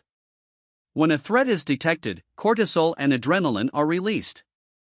Heart rate increases. Blood is redirected from the digestive system and immune function toward the muscles. The prefrontal cortex, the region responsible for rational planning, emotional regulation, and complex decision-making, is partially down-regulated in favor of faster, more reactive processing. The body is preparing to fight or flee. The critical fact here, the one that changes how you understand overthinking, is this: the body cannot distinguish between a real threat and a vividly imagined one. The stress response is triggered by perceived threat, not actual threat. And overthinking, specifically the kind that involves vivid mental simulation of bad outcomes, activates that response as reliably as an actual stressor. When you are lying in bed imagining a difficult conversation tomorrow, your body is preparing for battle. When you are replaying a mortifying moment from 3 weeks ago, your body is responding to that moment as if it were happening now. Cortisol levels rise. Heart rate elevates. The physiological state of threat is engaged. And once it is engaged, it maintains a certain amount of cognitive momentum. It is harder to think clearly, harder to access perspective, and harder to regulate the emotional response to the thoughts you're having. This creates a cruel secondary loop within the primary one. Overthinking activates the stress response. The stress response impairs the cognitive systems that would allow you to evaluate the overthinking more clearly and interrupt it. So the overthinking continues, not because the original anxiety is getting worse, but because the physiological state you have induced makes it harder to exit. The research on cortisol and memory is particularly relevant for ruminators. Elevated cortisol enhances the encoding of emotional memories and makes them more accessible. In other words, the more activated your stress system is, the more readily distressing memories come to mind. Replaying a painful memory activates your stress response, which makes similar painful memories more accessible, which gives you more material to replay. This is not metaphor. This is neurochemistry. Cognitive depletion and the decision-making trap. There is another cost to the overthinking anxiety loop that is less immediately obvious but enormously consequential. It depletes the very cognitive resources you need to actually resolve the things you're worrying about. The prefrontal cortex, the executive command center of the brain, has finite resources. Sustained effortful thinking, the kind of thinking that overthinking demands, consumes those resources in the same way that sustained physical effort consumes muscular resources.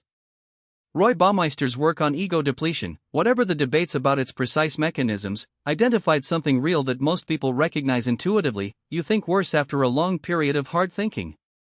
The decisions you make at the end of a mentally exhausting day are worse than the ones you make early in the morning. Chronic overthinking keeps the prefrontal cortex in a state of sustained demand. The constant mental rehearsal, the repeated evaluation of scenarios, the vigilant social scanning, all of these are effortful processes. And as the resources deplete, the very capacities that would allow you to exit the loop, the ability to evaluate the thinking from a slight distance, to choose where to direct attention, to apply the brakes to an escalating spiral, become less available. This is why people who have been overthinking for weeks often describe themselves as being unable to think clearly about anything. They are not imagining this. They are cognitively depleted, and the depletion makes the anxiety worse, which triggers more overthinking, which depletes the resources further. The decision-making trap that anxious overthinkers fall into follows directly from this. When you are in a high anxiety state with a depleted prefrontal cortex, the quality of your reasoning is genuinely impaired.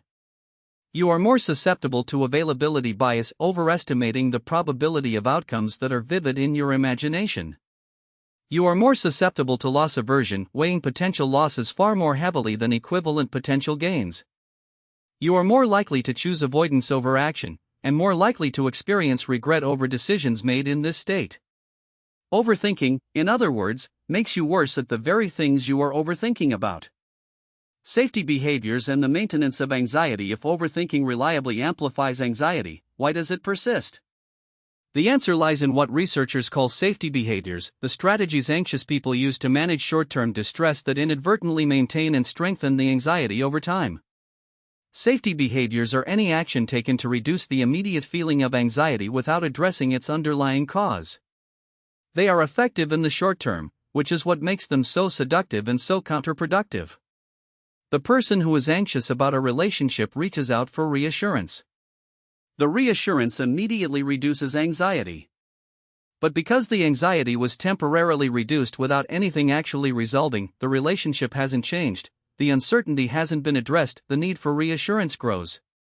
Each instance of reassurance seeking trains the brain to require reassurance to manage anxiety, and to experience the absence of reassurance as threatening. In the context of overthinking, the most common safety behaviors are these: excessive research before a decision, temporary relief through the illusion of control, maintained anxiety through the increasing volume of information to evaluate, avoidance of situations that trigger anxiety, temporary relief through escape, maintained anxiety through never disconfirming the catastrophic prediction, mental rehearsal of difficult scenarios, temporary relief through the sense of preparation. Maintained anxiety through repeated activation of the stress response, and seeking reassurance from others about whether the feared thing is actually as bad as it seems, temporary relief through external validation, maintained anxiety through the development of external validation dependency. What these behaviors share is that they are all oriented toward controlling the feeling of anxiety rather than doing anything about the situation generating it. And they all reinforce a central belief that underlies chronic anxiety, that the feeling of anxiety is dangerous or intolerable, and that it must be managed before anything else is possible. This belief is itself the engine of the loop. The safety behaviors exist to protect you from the intolerable feeling, and in doing so, they confirm that the feeling is indeed intolerable, and must be protected against. Intolerance of uncertainty. The clearest account of what is actually happening at the root of the overthinking anxiety loop comes from the work of Michel Dugas and Robert Ladouceur, Canadian researchers who spent years studying worry. Their finding was deceptively simple: chronic anxiety, and the overthinking that accompanies it, is not fundamentally about the content of the worries. It is about intolerance of uncertainty. An intolerance of uncertainty is exactly what it sounds like: the strong belief that uncertainty is itself threatening, that not knowing how something will turn out is a state that cannot be tolerated, and that any effort to know, to predict, to prepare, to control, is justified and necessary. Dugas and Ladouceur found that this trait was a better predictor of generalized anxiety than the specific content of any particular worry. The worries change health, relationships, finances, career, but the underlying intolerance of not knowing remains constant. This reframes overthinking in a significant way. The person who is catastrophizing about their health is not primarily afraid of illness. They are afraid of not knowing. The person who is ruminating about a conversation is not primarily disturbed by what was said. They are disturbed by not knowing what was meant. The person who can't make a decision is not primarily afraid of making the wrong choice. They are afraid of the period between making a choice and finding out whether it was right, the period of not knowing. This matters because it shifts the target of the intervention. If the problem were the content of the thoughts, addressing the content would help. But if the problem is the inability to tolerate uncertainty, addressing the content provides only temporary relief, because there is always more content. New uncertainties arise continuously. The only thing that actually changes the pattern is developing a higher tolerance for uncertainty itself. Not certainty. Tolerance of uncertainty. The 3 a.m. spiral. There is a particular version of the overthinking anxiety loop that deserves its own attention, because almost everyone who overthinks has experienced it, and because it has a specific physiological explanation that makes it tractable once you understand it. The 3 a.m. spiral. The middle of the night catastrophe. The moment when you wake at an inexplicable hour and are immediately flooded with the thing you were managing to hold at bay during the day, the worry, the regret, the catastrophic scenario, and everything feels simultaneously more urgent and more hopeless than it did before you went to sleep. This is not random. It is not weakness or irrationality. It has a neurological basis. The prefrontal cortex, the region responsible for reality testing, perspective, and the ability to evaluate whether a thought is accurate, requires sleep to function properly. In the middle of the night, particularly in the lighter stages of sleep that characterize the early morning hours, the prefrontal cortex is operating at reduced capacity. The emotional processing regions of the brain, particularly the amygdala, which is the threat detection center, are relatively more active. What this means is that at 3 a.m., you are genuinely less able to evaluate the accuracy and proportionality of your thoughts. The catastrophic scenario feels urgent and credible in the middle of the night precisely because the cognitive systems that would tell you it's unlikely and manageable are offline. Trying to think your way out of the 3 a.m. spiral by reasoning harder is like trying to improve your grip in an arm wrestling match by concentrating on your feelings. The tool you need is not available in the form you need it. The appropriate response to the 3 a.m. spiral is not more thinking. It is a physiological intervention, diaphragmatic breathing, body scan, cold water on the face, that lowers sympathetic nervous system activation enough to allow sleep to return. The thoughts that feel so urgent and inevitable at 3 a.m. almost never feel the same in daylight. Not because daylight reveals them as false, but because daylight restores the prefrontal cortex function that allows proportionate evaluation.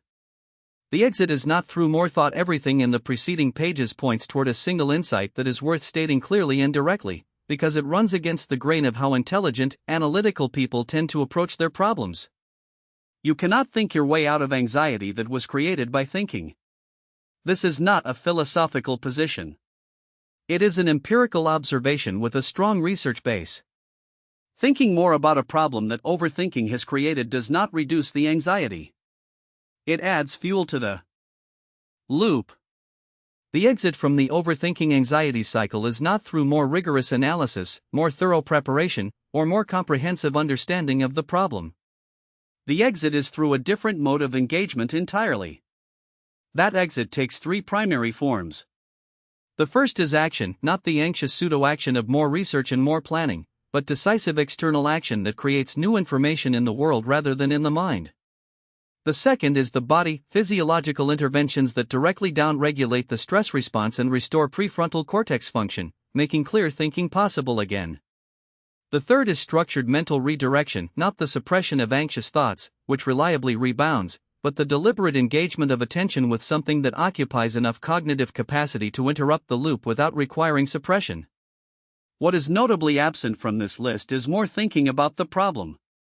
Not because thinking is useless, it is not, but because the overthinking anxiety loop is not a thinking problem in the sense of a problem that thinking can solve. It is a regulation problem.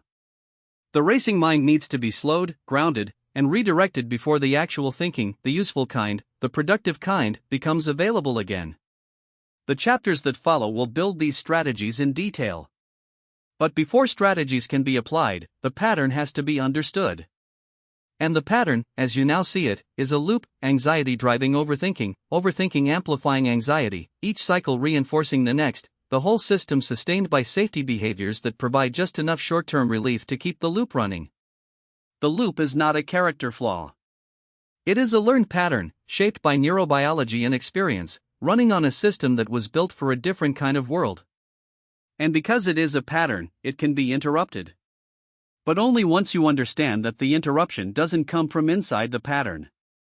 Practical reflection for one day, a full waking day, as complete as you can make it, track what you are calling a certainty bid.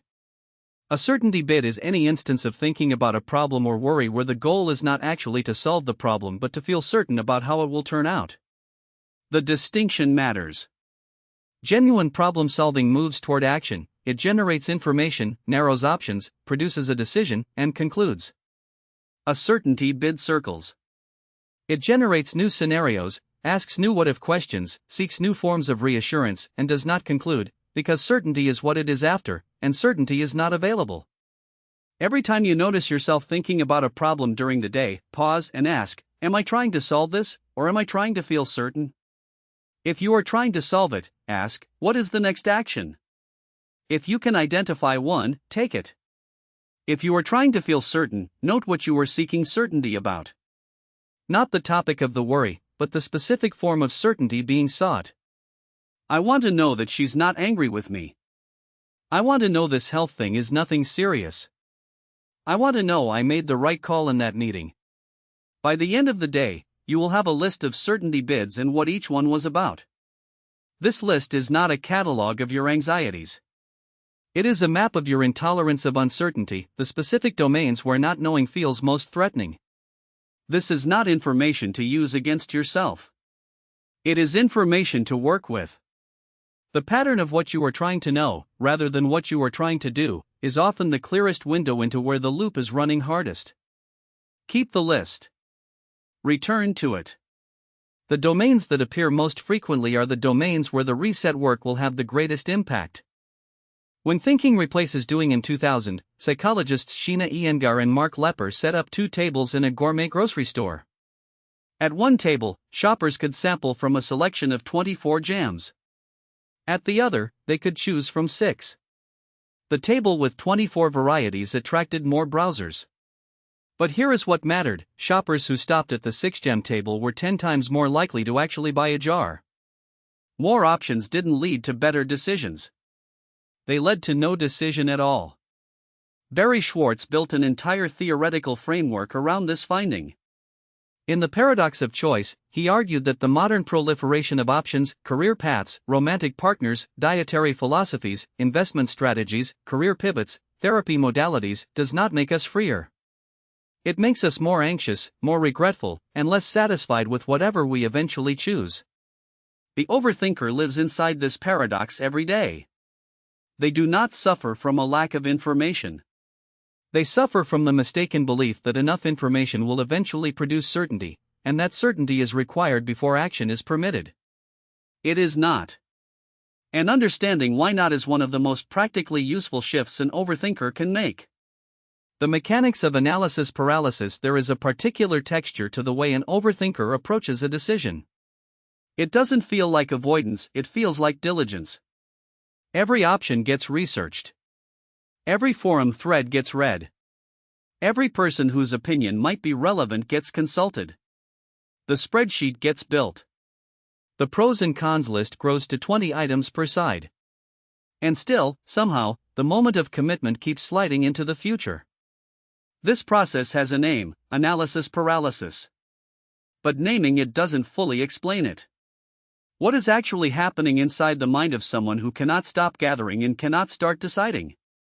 The core mechanism is this: the overthinker has implicitly classified the decision as high stakes, regardless of whether it objectively is. The brain's threat monitoring systems treat the decision like a potential danger, something to be analyzed until it no longer feels threatening. But decisions don't stop feeling threatening when you understand them better. They stop feeling threatening when you accept that you are operating under genuine uncertainty and decide anyway. That acceptance is exactly what the anxious mind refuses to grant.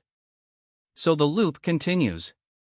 Research, consult, analyze, worry. Research some more. Find a new variable you hadn't considered. Start again. The decision remains open, and each day it remains open. It takes up cognitive real estate, drains energy, and quietly corrodes your confidence in your own judgment. What makes this pattern especially insidious is that it masquerades as rationality. You are being thorough. You are being responsible. You are not rushing in without thinking. From the outside, you might even look careful and considered. But there is a point past which additional information produces not better decisions but more confusion, more self-doubt, and a longer delay. You passed that point several research sessions ago. Maximizers, satisficers, and the perfectionism underneath. Schwartz and Iyengar identified 2 distinct decision-making orientations that help explain why some people spiral and others don't. They called them maximizers and satisficers. A maximizer approaches every decision with the goal of finding the best possible option. Not a good option. Not a satisfactory one. The best. This requires comparing all available alternatives, which in a world of near-infinite choice is an impossible task.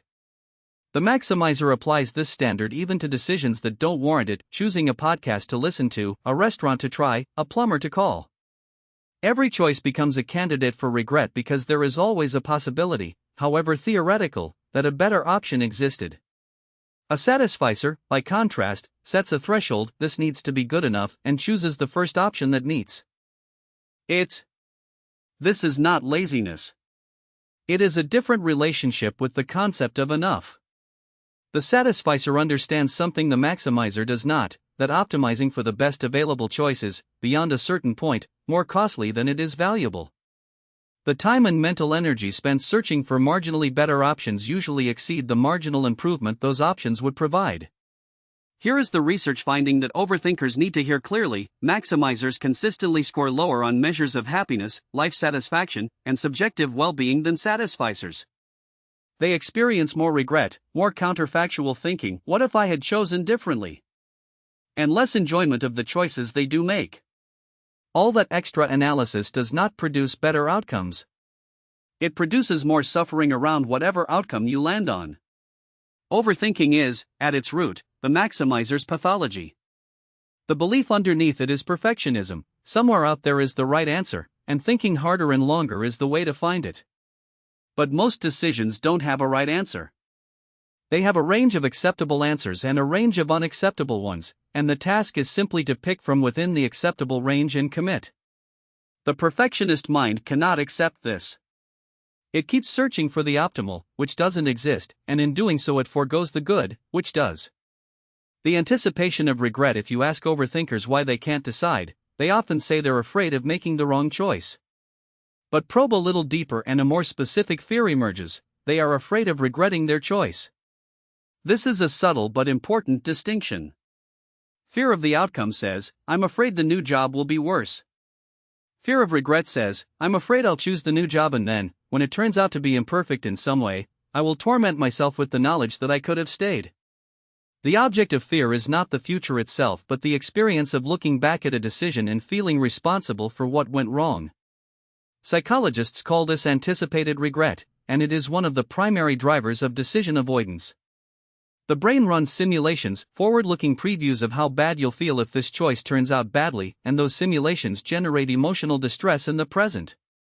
So the overthinker isn't just worrying about an uncertain future. They are, right now, feeling a version of the regret they might feel later.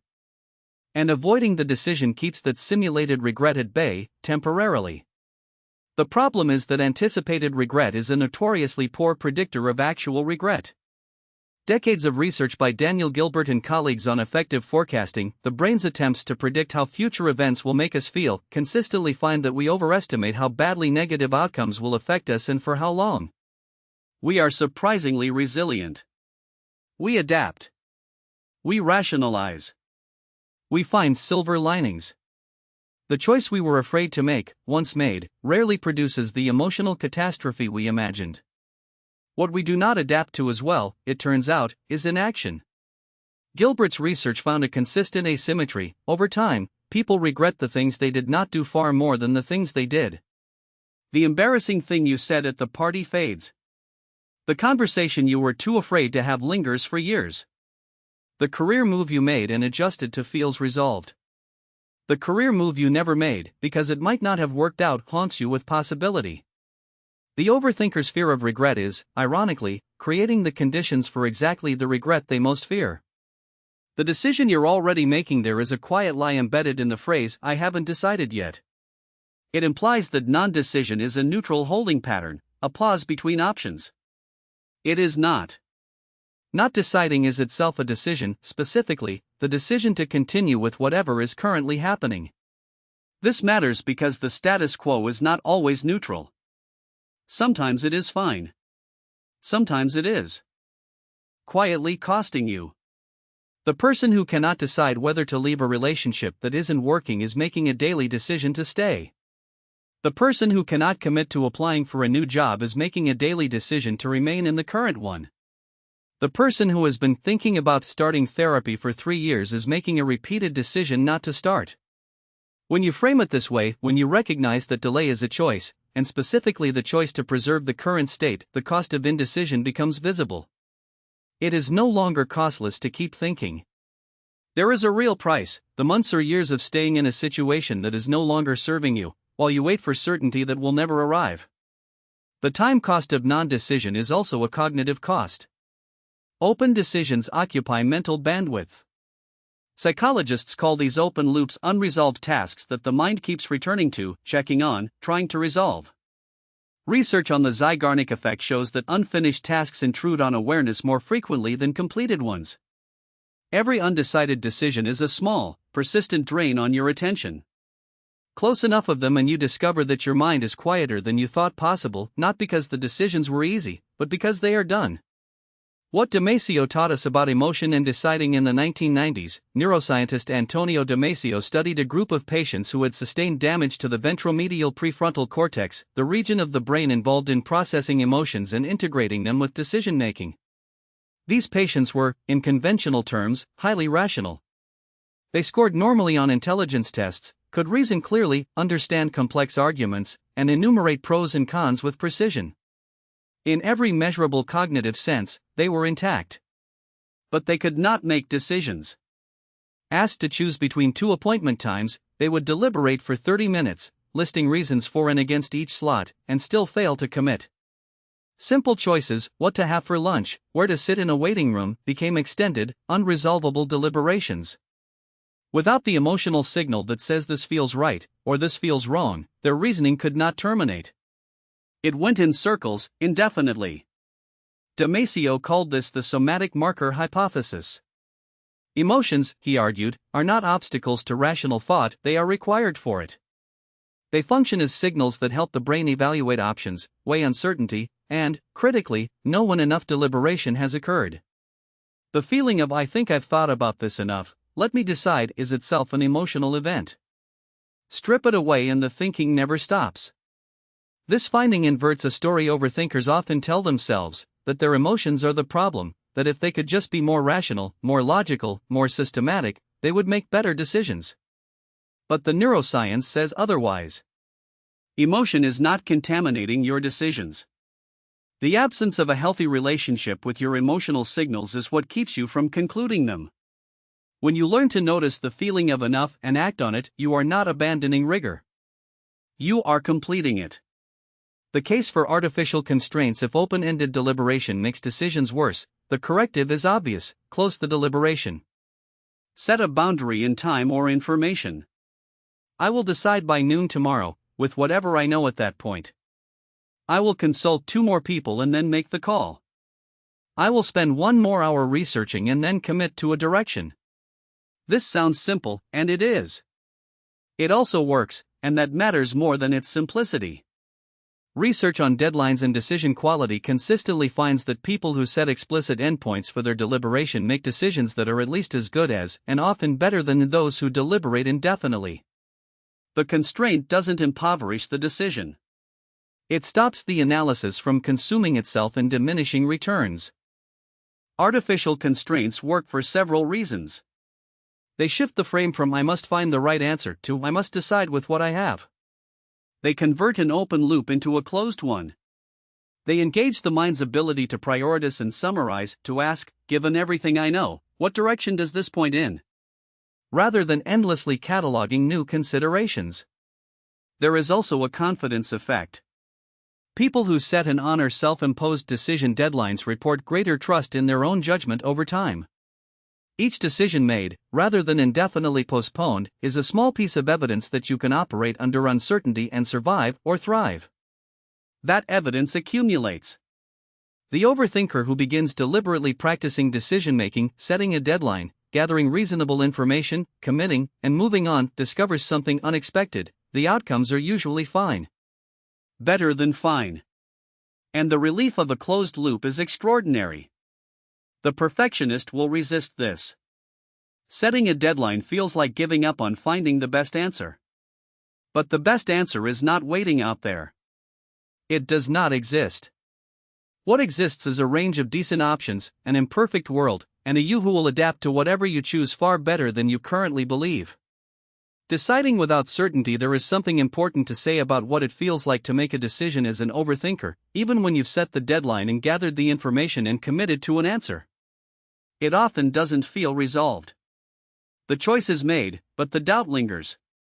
The mind continues to run its simulations, to check whether you got it right, to poke at the decision looking for weaknesses. This is not a sign that you made the wrong choice. It is a sign that your mind is still running a pattern that no longer serves the function it was designed for. The deliberation is over. The decision is made. The mind hasn't received the memo. Recognizing this, that post-decision anxiety is not information about the quality of the decision, but a residual pattern, is part of what makes it possible to actually move on. You do not have to feel certain in order to have decided well. Certainty is not the goal, and it is rarely available. The goal is a committed direction, held with enough confidence to act on, revisited if and when new evidence genuinely warrants it. Real revision, genuine, information-based course correction, is different from the anxious re-examination that pretends to be rational but is really just the fear of having chosen. Learning to tell the difference between the two is one of the quieter and more valuable skills an overthinker can develop. Practical reflection. The following is not a journaling exercise in the abstract. It is designed to produce a decision, specifically, the one you've been avoiding. Work through it with a real example, one you've been circling for weeks or months. Step 1. Name the decision. Write it out plainly, in one sentence. Not the backstory, not the considerations, just what the choice actually is. Step 2. Write down the real stakes. Not the worst case you can imagine. The realistic worst case. What actually happens, practically, if you choose one option and it turns out to be the wrong one? How bad is that, honestly? What would recovery look like? Step 3. Write down the cost of continued indecision. What is this open loop costing you right now, in time, mental energy, sleep, opportunity, or forward motion? Be specific. Step 4. Write the advice you would give a close friend who presented you with exactly this decision and exactly the information you have. Not more information. What you have, right now. What would you tell them to do? Step 5. Decide. In writing. Even provisionally, I am choosing X, and I will reassess if Y happens is a complete and valid decision. Write it down. Date it. Close the loop. The decision doesn't have to be perfect. It has to be made. That is the entire point. The social cost of a ruminating mind. You send the message. Something ordinary, a question, a plan, a joke you thought was funny. And then the wait. 5 minutes. 20. An hour. By 90 minutes you have already cycled through most of the available explanations. They're busy, of course. But also, did that sound passive-aggressive? Were they already annoyed at something from last week? Did you misread the dynamic entirely? Maybe this friendship isn't what you thought it was. Maybe they've been tolerating you.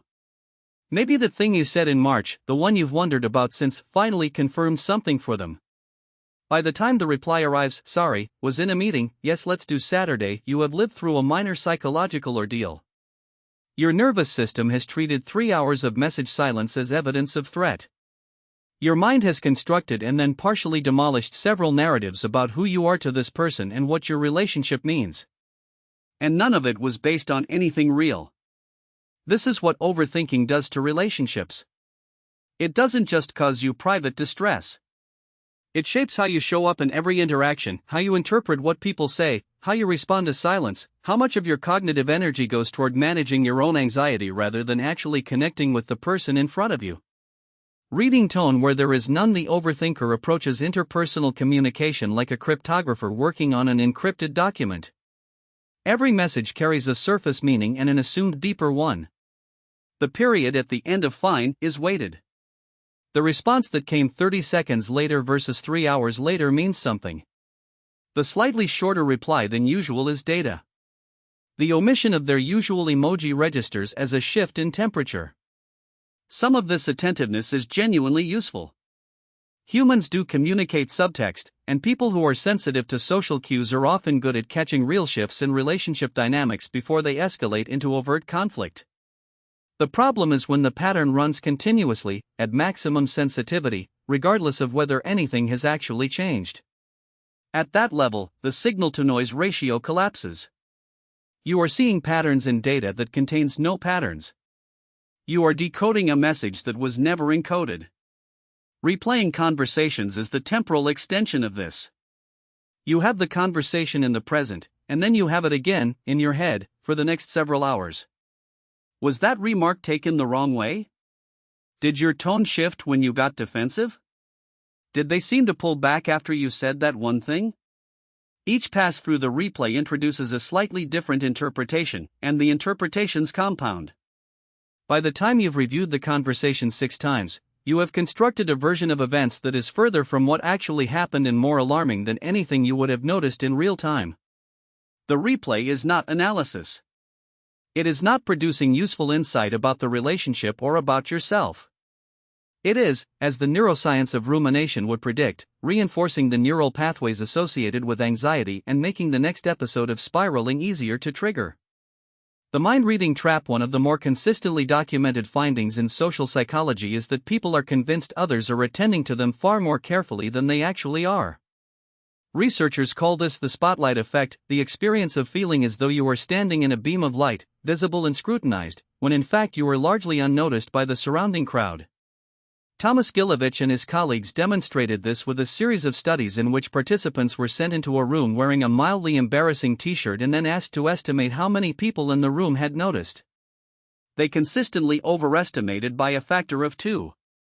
The people in the room, meanwhile, were busy having their own experience, managing their own concerns, and paying far less attention to the person in the embarrassing shirt than that person imagined. Related to this is what psychologists call illusory transparency, the sense that your internal emotional state is more visible to others than it actually is. When you are anxious in a social situation, you typically feel that your anxiety is obvious, legible, leaking out through your voice and face and posture. Research shows it usually isn't. The gap between what you are experiencing internally and what others actually perceive is considerably wider than you assume. For the overthinker in a relational context, these findings carry a specific implication. The story you construct about what other people are thinking about you is, most of the time, more elaborate, more critical, and more catastrophic than whatever they are actually thinking, if they are thinking about the specific interaction at all.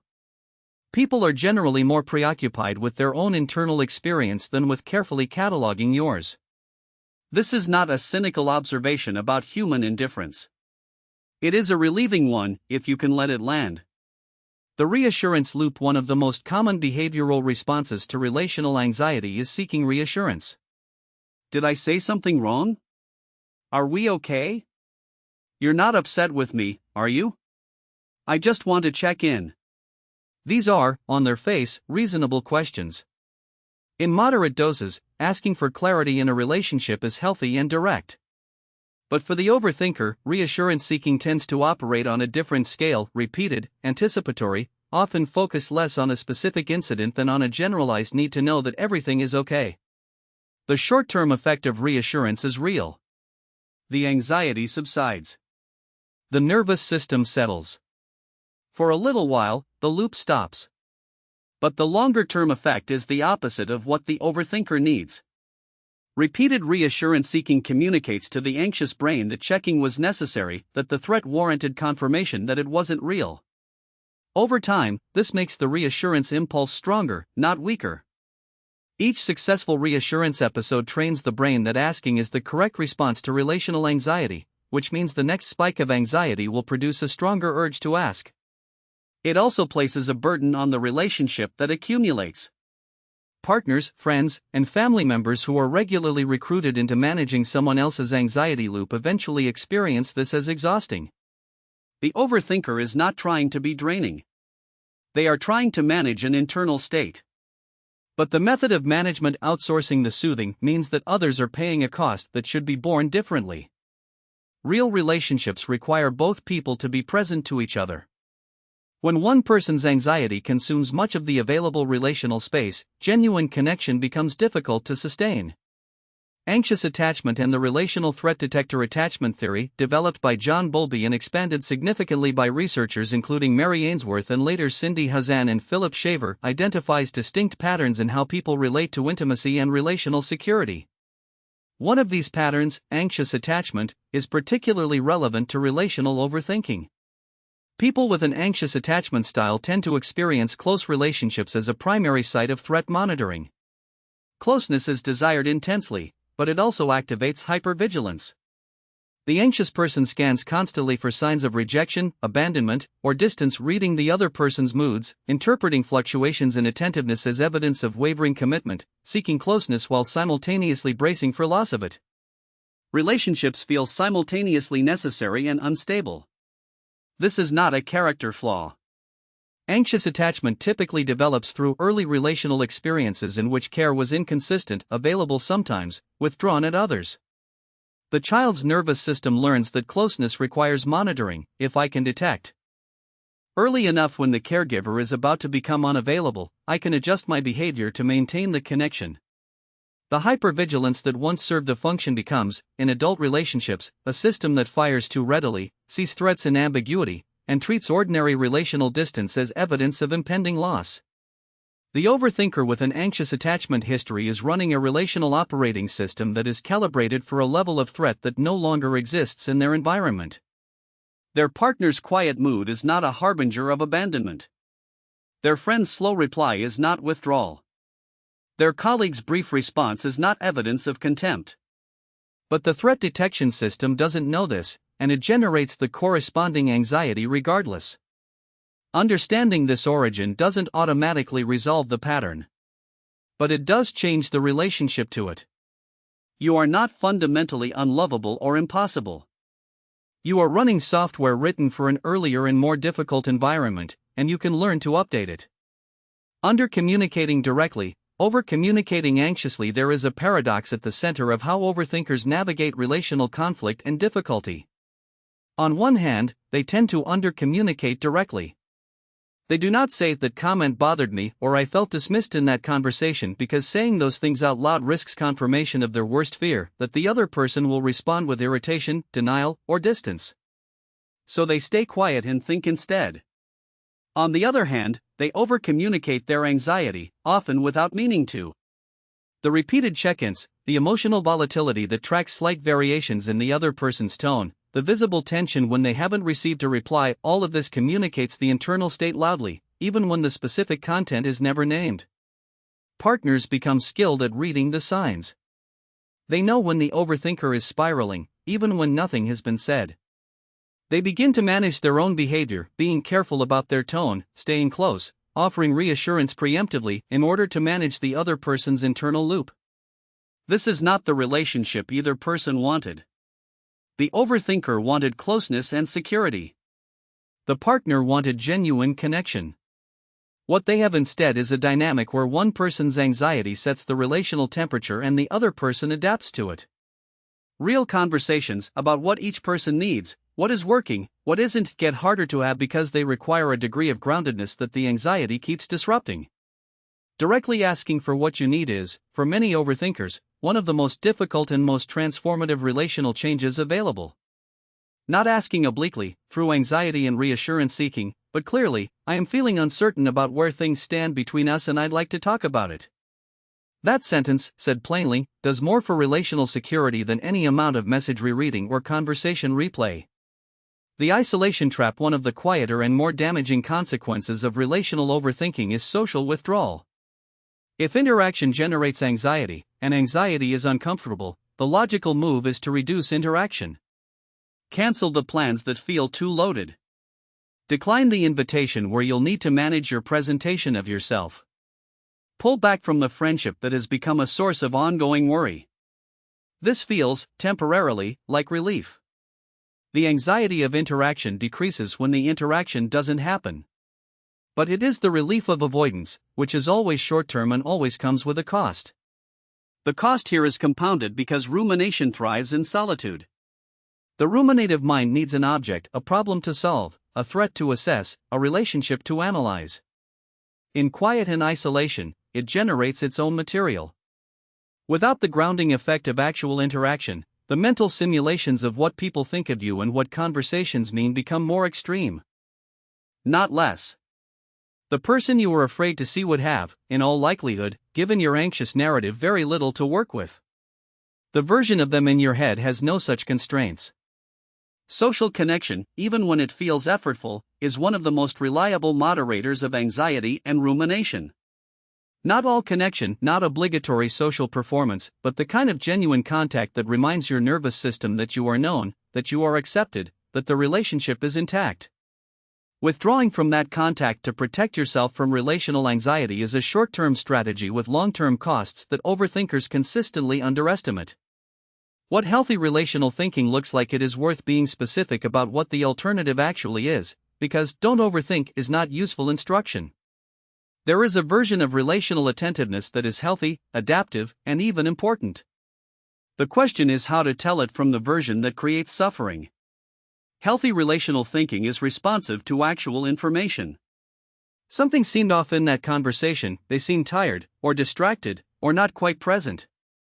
That observation prompts a check-in: "You seem a bit quiet, everything okay?" And then the answer, whatever it is taken at face value. Not analyzed for subtext. Not returned to later that night. Not compared to previous instances of quietness to look for a pattern. Overthinking is not responsive to actual information. It is driven by a baseline level of anxiety that needs resolution, and it recruits relational data, real or imagined, as material for that resolution. The difference is in the starting point. Relational concern begins with "I noticed something," while relational overthinking begins with "I need to know that everything is okay," and then searches for evidence to either confirm or threaten that state. You cannot think your way to relational security. This is the central truth that relational overthinkers eventually have to confront. Security in relationships is not a conclusion you reach through sufficient analysis. It is a state of the nervous system, one that is cultivated through experience, through repair after difficulty, through the gradual accumulation of evidence that closeness is survivable and that the relationship is resilient. The analysis cannot produce this. Only the relationship itself, allowed to unfold without constant interference, can. How lowering the baseline changes everything. Much of this chapter has been about the patterns, how they form, what they cost, how they perpetuate themselves. But there is also a practical direction available, and it does not require solving every relational dynamic or understanding every attachment pattern before it becomes useful. When the baseline level of anxiety decreases, through sleep, through physical movement, through reduced cognitive load, through the practices described elsewhere in this book, the frequency and intensity of relational overthinking decreases with it. This is because most relational overthinking is not primarily about the specific relationship. It is about a nervous system that is running too hot and recruiting relational material as the content for its anxiety. Lower the temperature and the content changes. What would have triggered a 3-hour spiral becomes a brief flicker of concern that passes when nothing confirms it. This matters because it means the entry point for change is not necessarily the relationship itself. You do not need to have a difficult conversation with your partner or a breakthrough session about attachment styles before things start to shift. You can begin with the baseline: sleep, anxiety, general cognitive load, and watch the relational patterns follow. The goal is not to become someone who doesn't care about their relationships. You already care. The goal is to free enough cognitive and emotional space that the caring is no longer distorted by anxiety into monitoring, analysis, and management. Real connection requires presence. Presence requires a mind that is not running 17 threat assessments simultaneously. That mind is available to you. It is what's left when the loop runs less often. Practical reflection: think of a recent episode in which you spiraled about a relationship, a message that wasn't replied to quickly enough, a conversation you replayed, a check-in you sent because the anxiety was too much to sit with. What did you need in that moment? Not what would have made you feel better, exactly, but what were you actually seeking? Most relational overthinking episodes come down to one of three needs: information, what is actually going on with this person; reassurance, am I still okay with them; or simply less anxiety, I need to feel calmer regardless of what is true. Be honest about which one was operating. What did you do? And did that action serve the actual need, or did it serve the anxiety loop, giving it material to work with, temporarily reducing it while reinforcing the pattern? What would it have looked like to ask directly for what you actually needed? If you needed information, what is the one specific question that would have provided it? If you needed reassurance, Can you name what you were afraid of, and could you have said that plainly? If you needed less anxiety, what would have helped? Movement, a distraction, sleep, a phone call with someone outside the situation? Write your answers down. Not to solve anything retrospectively, but to map the pattern clearly enough that the next time it begins, you can see it for what it is and choose a different response before the spiral gets 3 hours deep. Level 1, the beginner reset, 7 days. You don't need to have it figured out before you start. That's the point.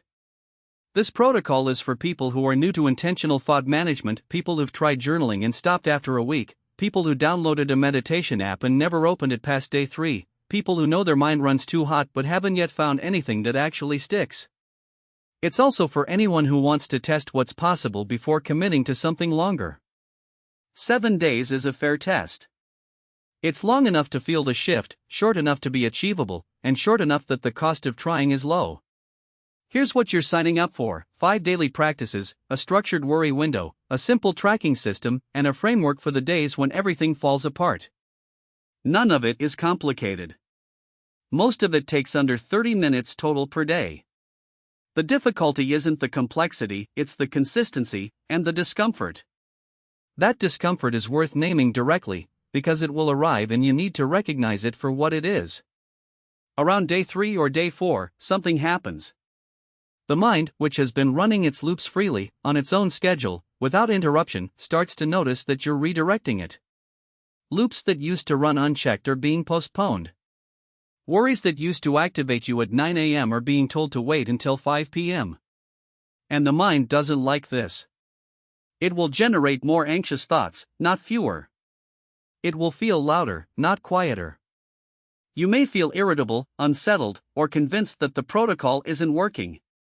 That response is the signal that it is working. When a habit is interrupted, the nervous system registers discomfort. That discomfort is resistance, and resistance only appears when something real is being changed. You are not failing at day 4. You are succeeding.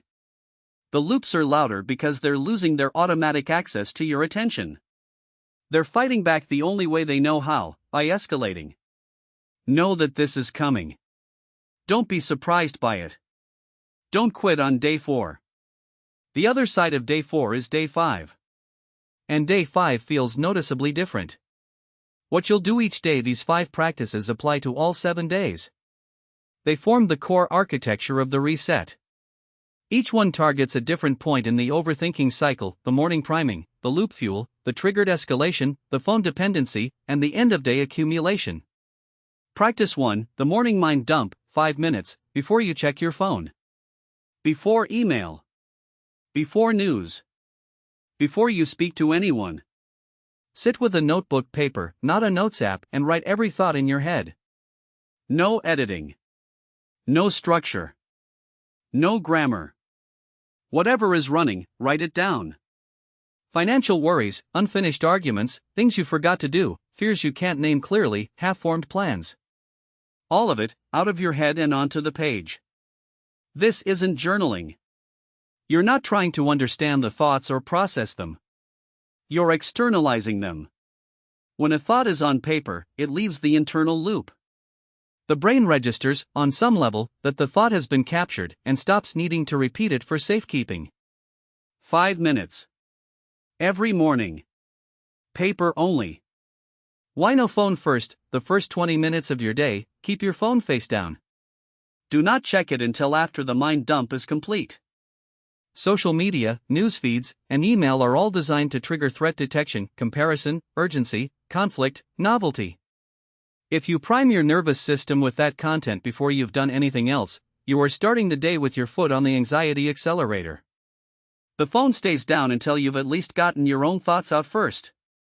Practice 2, the designated worry window, 20 minutes. Pick a time. 5 p.m. works well for most people, but choose whatever fits your schedule.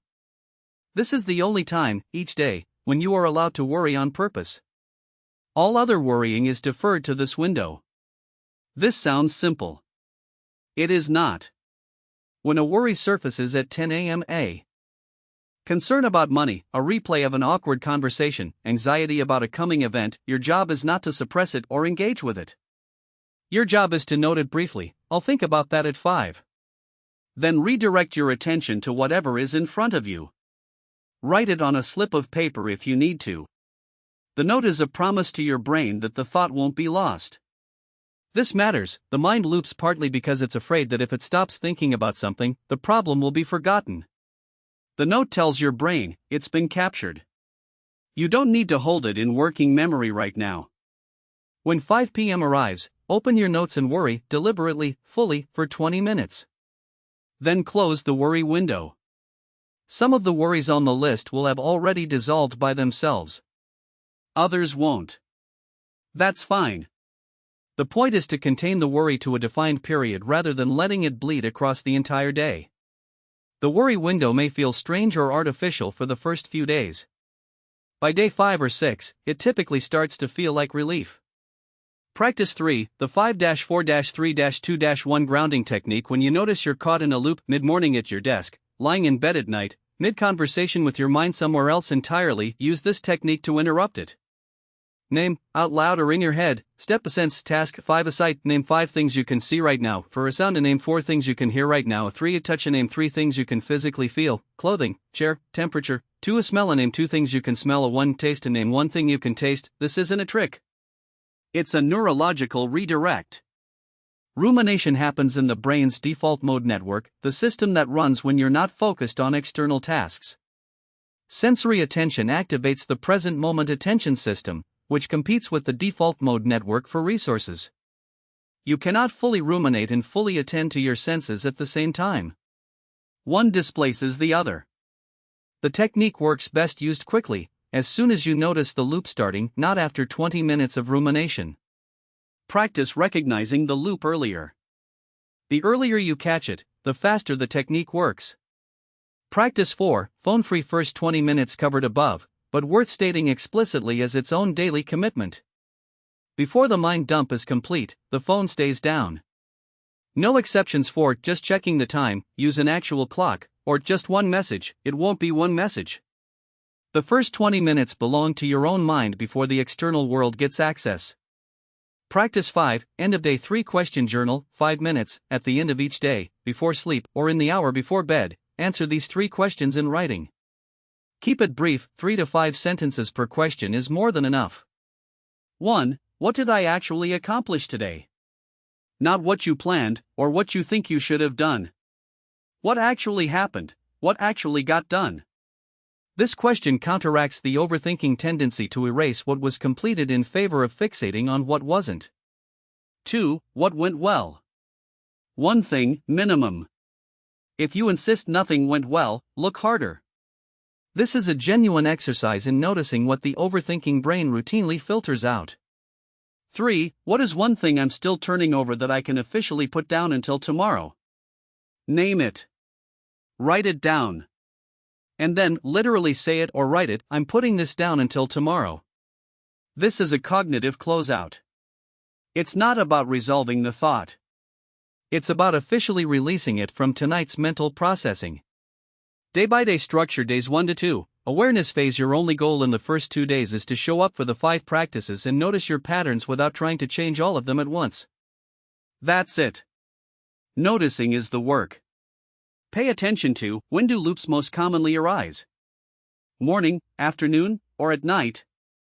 What triggers them? Tasks, people, transitions, downtime. How long do they typically run before you catch yourself? You're not trying to stop them yet, you're building the observational skill that makes the rest of the protocol possible.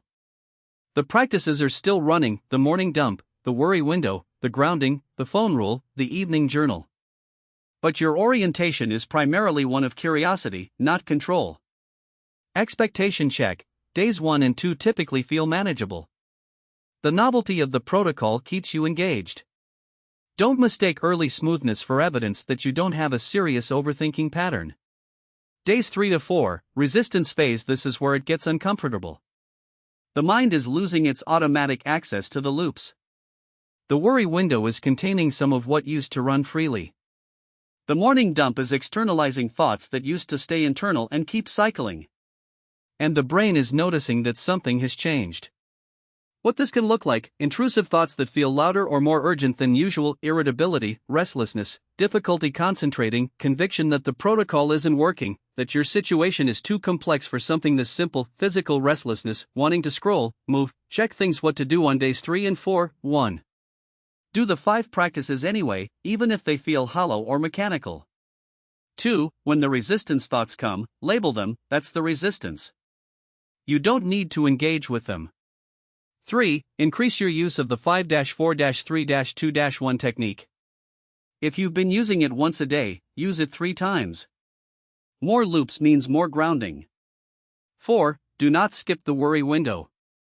The resistance often shows up as an urge to worry outside the window, to make exceptions, to decide this particular anxiety is too important to postpone.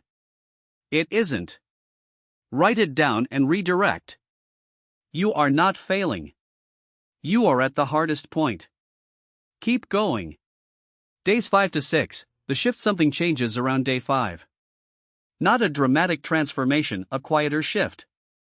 The worry window starts to feel less like a cage and more like a container. You'll notice yourself genuinely deferring thoughts, saying, "I'll deal with that at 5, and then finding at 5 p.m. that you don't even need to.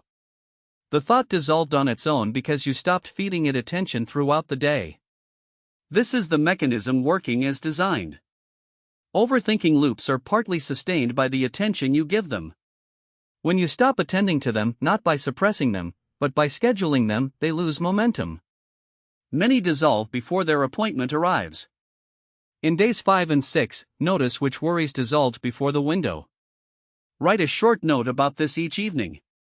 The evidence matters. Begin observing. Are any of the 5 practices starting to feel slightly automatic? Which ones still feel effortful? Continue all 5 practices at full commitment. The shift is real but not yet stable. Day 7, reflection and forward plan. On day 7, spend 15 minutes reviewing the week. Use these questions. 1. Looking at my daily tracking, see below, how did loop frequency and intensity change from day 1 to day 7? 2. Which of the 5 practices had the most visible effect on my thinking patterns?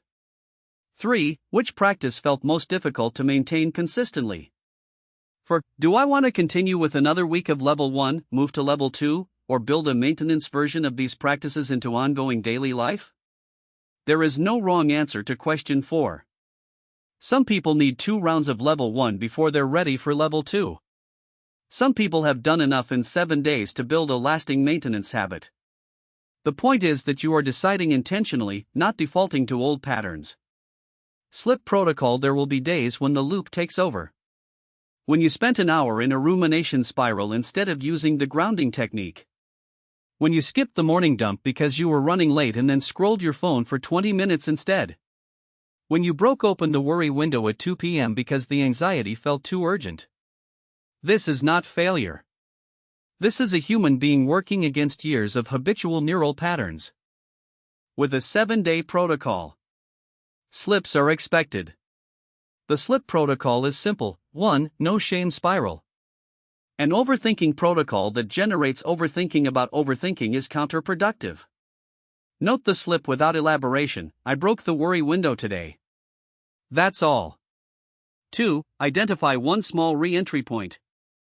You don't restart the whole day. You pick one practice that you can do right now. The evening journal. 1 round of 5-4-3-2-1. The 3-question check-in tonight. 3. Continue the day count. A slip on day 4 does not make it day 1. The streak is not the point. The practice is the point. Daily tracking each evening, before the 3-question journal, take 30 seconds to rate 3 things on a 1 to 10 scale. Record this somewhere you'll see it: a notebook, a notes file, a simple table. Day loop frequency, 1 to 10, loop intensity, 1 to 10, overall mood, 1 to 10, 1, 2, 3, 4, 5, 6, 7, loop frequency. How often did you notice yourself in an overthinking loop today? 1 equals barely at all, 10 equals almost constantly. Loop intensity, when the loops happened, how gripping were they? 1 equals easy to redirect, 10 equals completely consuming. Overall mood, general emotional tone of the day. 1 equals very low, 10 equals genuinely good.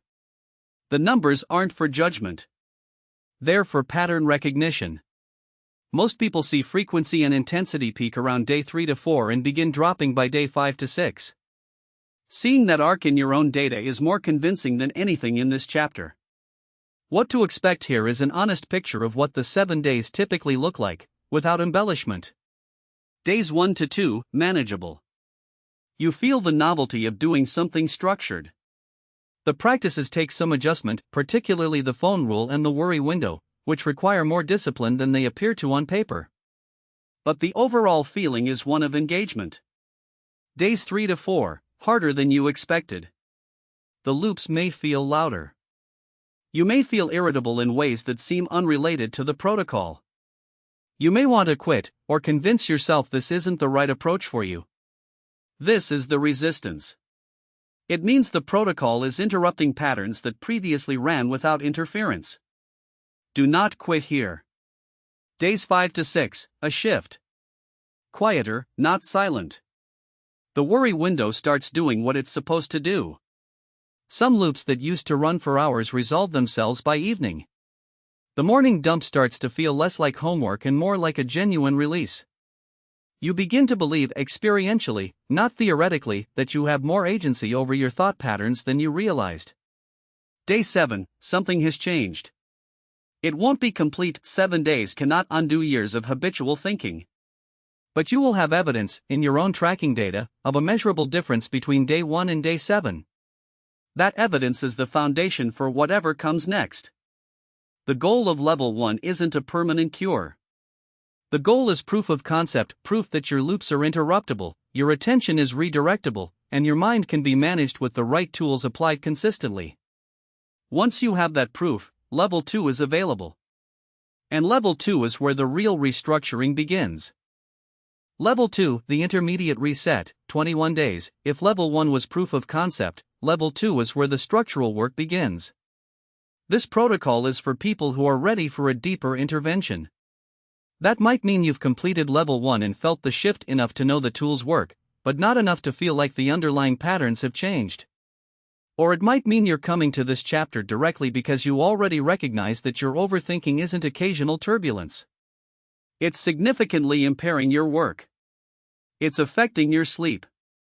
It's creating distance in your relationships, either because you withdraw to process internally or because you replay conversations long after they've ended and respond from that replay rather than the present moment. If that description fits, if the overthinking isn't just uncomfortable but is actively costing you, this is the right level. 21 days is not an arbitrary number. Neuroplasticity research is consistent on the rough timeline for habitual thought pattern change. 3 weeks of consistent practice begins to create measurable structural shifts in how the brain processes recurring inputs. You won't be done in 21 days. But you will be different. The loops that felt automatic and inevitable on day 1 will have begun to require more effort to sustain. The gap between trigger and response, the space where you can choose how to engage, will have grown. That gap is what you're building. There are more practices here than in Level 1, and they ask more of you. The cognitive diffusion work is subtle and unfamiliar to most people. The decision deadline rule will feel arbitrary until you realize how much of your overthinking is decision avoidance in disguise. The boredom windows will be uncomfortable in ways that are difficult to anticipate. The full picture is this: 21 days of daily practice, a weekly thought record, a structured 3-week progression, and a maintenance plan you'll design for yourself in week 3. It is not easy. It is also not as hard as another year of spending 40% of your mental bandwidth on loops that go nowhere. Start when you can give it your honest effort. That's the only condition. Daily core practices, all 21 days. These 6 practices run every single day. The first 2 will be familiar from Level 1. The others are new. Practice 1, Morning Mind Dump, 10 minutes, same principle as Level 1 paper, no phone, before anything else, but expanded to 10 minutes. The extra 5 minutes exist because the deeper level overthinking patterns often don't surface in the first 5 minutes of writing. The first layer is the immediate concerns and to-do list. The second layer is the longer running material, the fears that have been running quietly in the background, the decisions you've been avoiding, the unresolved emotional content from the previous day. Let the second layer come. Write without editing. Write without judgment about what comes up. If you find yourself writing the same thing multiple times, that's information. That loop has particular momentum. Don't stop to analyze it during the dump. Just notice and keep writing. Practice 2, Worry Window, 15 minutes. If you're coming from level 1, you'll notice the worry window has been reduced from 20 minutes to 15. This is intentional. A tighter container creates stronger interruption. The goal isn't to give worry more space, it's to give it a defined, bounded space and hold that boundary firmly. 15 minutes is enough to process the day's accumulated concerns. If you find yourself thinking, but 15 minutes isn't enough, that's the overthinking talking, not an accurate assessment of what the worries require. The deferral method remains the same. When a worry surfaces outside the window, note it briefly and redirect. I'll think about that at 5. If writing it down helps, keep a running list throughout the day. When the window arrives, process the list deliberately and then close it. Practice 3, Cognitive Diffusion Practice, 10 minutes. This is the practice that distinguishes level 2 from level 1, and it requires some explanation before you'll trust it enough to do it properly. Cognitive diffusion is a technique drawn from acceptance and commitment therapy, ACT. The core idea is this: we suffer not because we have difficult thoughts, but because we fuse with them. We experience them as facts, as descriptions of reality, as things we are rather than things we're thinking. When you have the thought, I'm going to fail this, diffusion doesn't ask you to replace it with, I'm going to succeed. That's positive thinking, and it doesn't work for most people because it doesn't feel true. Diffusion instead asks you to change your relationship to the thought. The linguistic shift is simple and strange. Instead of, I'm going to fail this, you say, I notice I'm having the thought that I'm going to fail this. Instead of, no one respects me, you say, I notice I'm having the thought that no one respects me. This sounds trivial. It is not. The phrase, I notice I'm having the thought that, creates a small but significant gap between you and the thought. It positions you as the observer of the thought rather than the subject of it. The thought is something your mind is generating, like weather, rather than a report on reality that you must respond to. The daily practice: set a 10-minute timer. Sit quietly. Allow thoughts to arise without immediately following them. When a thought appears, label it using the diffusion language. I notice I'm having the thought that. You are not trying to make thoughts stop. You are practicing observing them from a slight distance instead of immediately fusing with them and running where they lead. For the first week, simply practice the observation. In week 2, you'll add labeling by type. Practice 4, the decision deadline rule. Any decision that has been pending for more than 48 hours gets made today, with the information currently available. No exceptions. This rule will immediately surface how much of your overthinking is decision avoidance. Rumination loops frequently orbit undecided questions. Should I say something to them? Should I take that opportunity? Should I change direction on this? The mind keeps returning to the decision not because more thinking will help, you usually have enough information, but because the decision feels risky and indecision feels safe. Indecision is not safe. Indecision has costs: the cognitive load of carrying the pending decision, the opportunity cost of delayed action, the anxiety that accumulates around anything unresolved. The decision deadline rule forces you to confront this. How to apply it? Each morning, as part of your mind dump, note any decisions you're aware of carrying. Any decision older than 48 hours goes on your decision list for today. Make the decision before end of day, using what you currently know. Write the decision down with a brief note on your reasoning. You will sometimes make imperfect decisions this way. That is correct and expected. An imperfect decision made today, with today's information, is almost always better than a perfect decision made never. And most decisions that feel enormous in the overthinking mind are, in reality, adjustable if they turn out to be wrong. Practice 5, evening better than expected. Note at some point in the evening, during the wind down, after dinner, before the formal evening check-in, write down one thing that went better than you expected today. This is not gratitude journaling. The specific framing matters: better than expected. That phrasing directly addresses the negativity bias, which doesn't just make us notice bad things, it makes us predict bad things. Overthinking is partly a prediction machine running worst-case scenarios. When you train yourself to notice what exceeded your negative predictions, you are providing the brain with counter-evidence to the threat model it keeps building. One thing every day. Even on difficult days, something went better than expected. Find it. Write it. Practice 6, the daily boredom window, 15 minutes, once per day, do nothing for 15 minutes. No phone. No podcast. No task. No productive thinking. Sit, walk without a destination, or lie down, but nothing that occupies your attention externally. This will be uncomfortable, particularly in the first week. The mind will generate activity, things to worry about, things to plan, urges to check something, arguments with itself about whether this is a useful way to spend 15 minutes. Let all of that happen without engaging with it. You are building tolerance for mental discomfort, the ability to be with your own mind without immediately reaching for relief.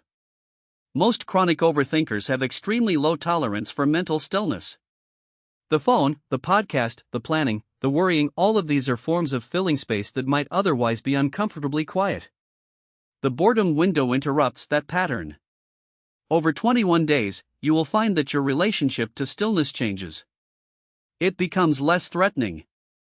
And when stillness becomes less threatening, the loop's primary fuel, the need to escape from uncomfortable silence, loses much of its power.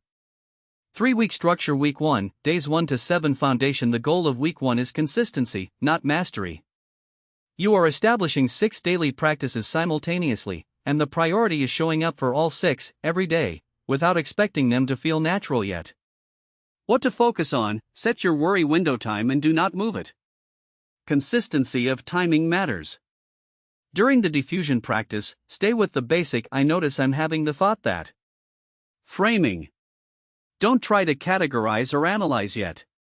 Notice the decision deadline rule surfacing the undecided questions you've been carrying. Don't be surprised if there are many. The boredom window will feel hardest this week.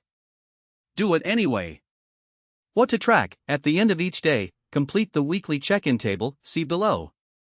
Week 1 data is your baseline. Common Week 1 challenges: the practices take longer than expected. You'll adjust. By day 5, you'll have found the pace. The boredom window feels pointless or frustrating. That's the right response, sit with it.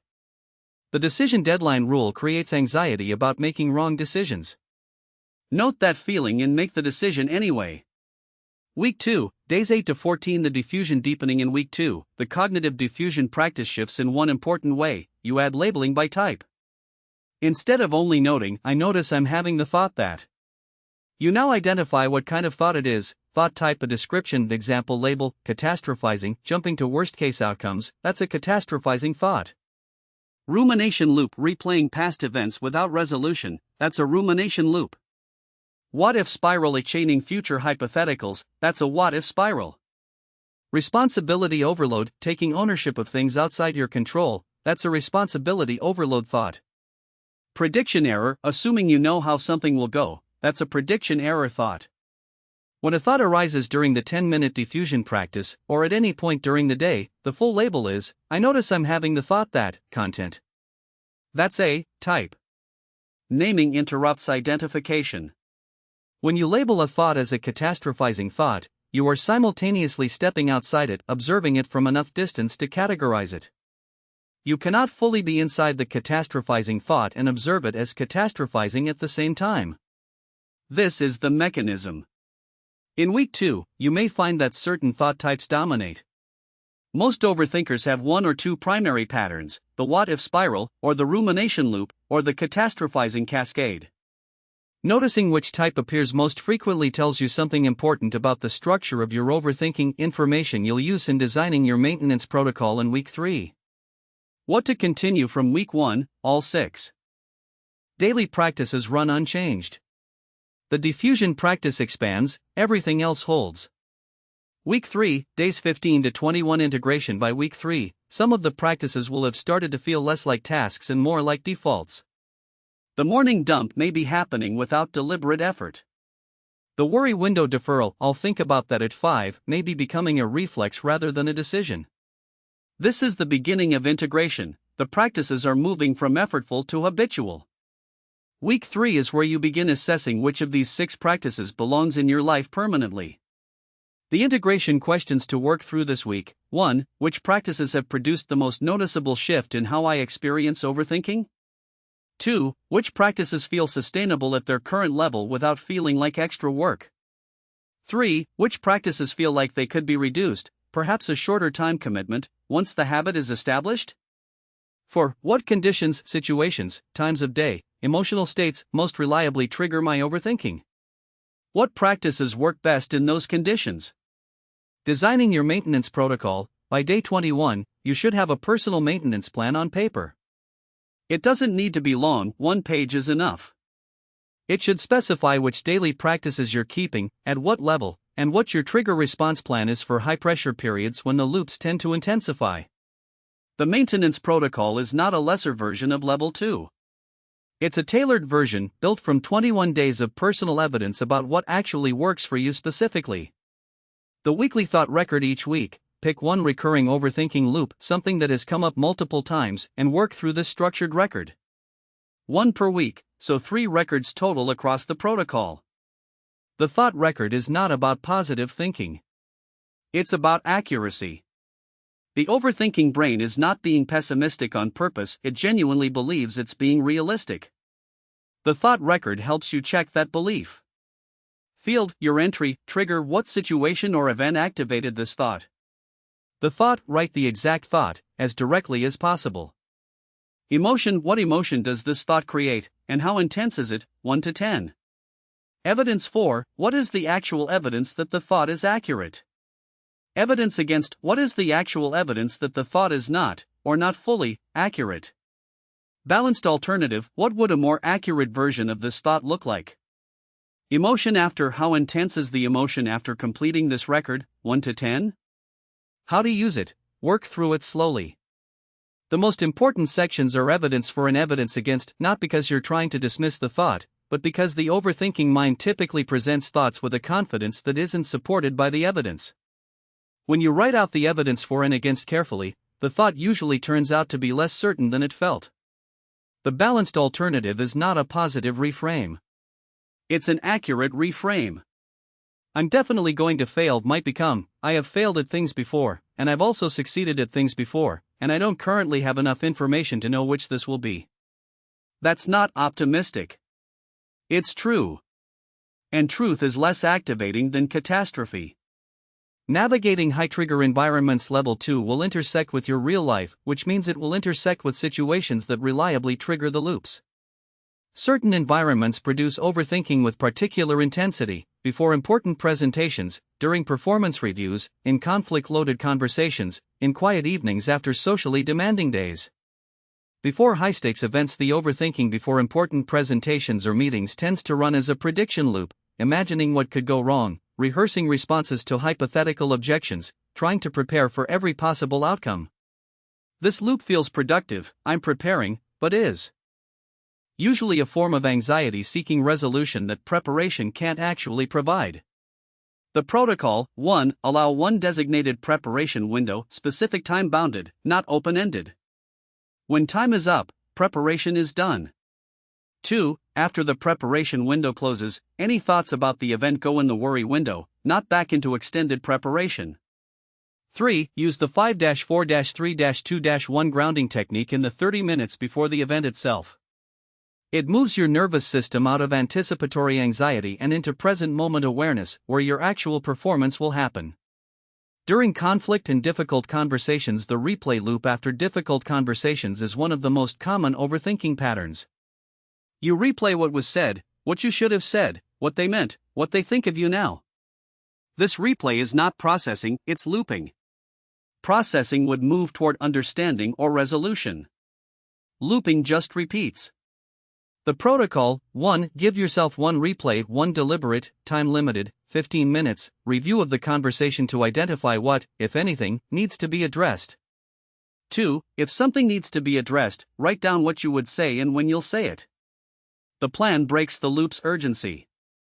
3. If nothing needs to be addressed, use the diffusion labeling, I notice I'm having a rumination loop about the conversation. Then redirect. In the evening hours, evening and night are peak rumination time for most people. The day's demands are done, external attention is no longer required, and the mind fills the space with everything it's been accumulating. This is why the boredom window and the evening journal both matter. They create structured transitions into evening rather than leaving the mind to freefall into loops. If you find yourself in heavy loops after 9 p.m., do the 5-4-3-2-1 technique, write 3 lines in the journal, and practice 10 minutes of diffusion observation. Do not engage with the loops as if they contain urgent information they need you to process tonight. They don't. The mind's sense of urgency in the evening is a feature of the nervous system, not an accurate report on what actually requires immediate attention. Weekly check-in table at the end of each week, score these 5 dimensions on a 1 to 10 scale. 1 equals significantly worse than baseline, 5 equals no change, 10 equals significantly better than baseline. Dimension: week 1 score, week 2 score, week 3 score. Mood, general emotional tone, sleep quality, ease of falling asleep, quality of rest, decision quality, am I making decisions or carrying them? Loop frequency, how often I notice myself in a loop, relationship quality, presence and availability in conversations. Review the table at the end of week 2 and again at the end of week 3. You are looking for direction of movement, not perfection. A score moving from 3 to 5 across 3 weeks is real progress. A dimension that hasn't moved is information about where your patterns are most entrenched and where the maintenance protocol may need to focus. What to expect: the 21-day arc has a recognizable shape for most people who work through it fully. Here's an honest account. Week 1, more demanding than expected. The 6 daily practices require real time and real discipline. The boredom window is genuinely uncomfortable. You may feel a physical restlessness sitting with nothing to do. The decision deadline rule will surface more pending decisions than you expected, making them will feel uncomfortable even when you know it's the right move. You will likely not feel significantly better by the end of week 1. You will feel more aware of the loops, of how frequently they arise, of how much of your cognitive bandwidth they consume. That awareness is the foundation. Don't mistake it for failure. Week 2, the diffusion labeling begins to do something unexpected. When you successfully label a thought that's a catastrophizing thought, there is a brief but real moment of distance. You see the thought rather than being the thought. At first, this happens occasionally and incompletely. By the end of week 2, it happens more reliably. The loops are not gone, but their grip is looser. You are in them less automatically. Week 3, integration is real but partial. Some practices feel close to habitual. Others still require deliberate effort. The thought records from weeks 1 and 2 will show you, in your own handwriting, the pattern of your distorted thinking, the kind that felt so true you couldn't see it was distorted. This is often the most impactful moment of the entire protocol, seeing your own cognitive patterns from the outside, with evidence. It creates a specific kind of insight that no amount of reading about overthinking can produce. Day 21, you will not be a person who no longer overthinks. You will be a person whose relationship to their thinking has measurably changed. The loops will still come. But you will have more tools for what to do when they come, more awareness of what they actually are, and, crucially, evidence from your own 21 days that your thought patterns are interruptible, adjustable, and not the fixed reality they felt like before you started. That is not a small thing. That is the beginning of everything that comes after. Level 3, the deep reset, 30 days. There is a version of overthinking that is merely exhausting. Then there is the version that begins to run your life. You know you have crossed that line when the problem is no longer occasional mental noise but a structural feature of your days. When the worry window is not something you schedule but something that schedules you. When decisions, even small ones, feel like standing at the edge of something irreversible. When the night before a difficult conversation is lost entirely to rehearsal. When sleep has become unreliable not occasionally but chronically, and the exhaustion that follows is now compounding the very cognitive difficulties that make overthinking worse. When the people who are closest to you have started to notice the absence, the half-attention, the withdrawal, the way you never quite seem to be fully here. This chapter is for that version of the problem. Level 3 is not a more intensive version of levels 1 and 2. It is a fundamentally different undertaking, one that asks you not just to practice new habits but to dismantle and rebuild the daily architecture that has been allowing chronic overthinking to sustain itself. That takes 30 days.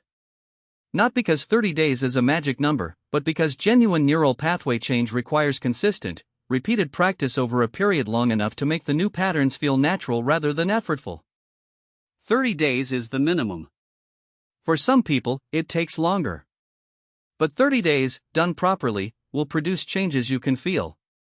A necessary note before you begin: if your overthinking is accompanied by persistent depression, intrusive thoughts you cannot control, compulsive behaviors you use to manage anxiety, or a history of trauma, please involve a mental health professional alongside this protocol. The practices here are well supported by evidence and genuinely effective, but they are not a substitute for clinical care. The two can work together. What follows is designed to be an intensive self-directed intervention for overthinking that is significantly impairing your daily functioning. It is not designed to replace therapy, medication, or professional assessment where any of those are indicated.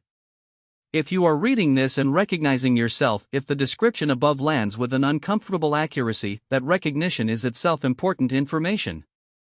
It means the loop has become loud enough that you cannot ignore it. That discomfort, as unpleasant as it is the necessary precondition for change. You are not starting from zero.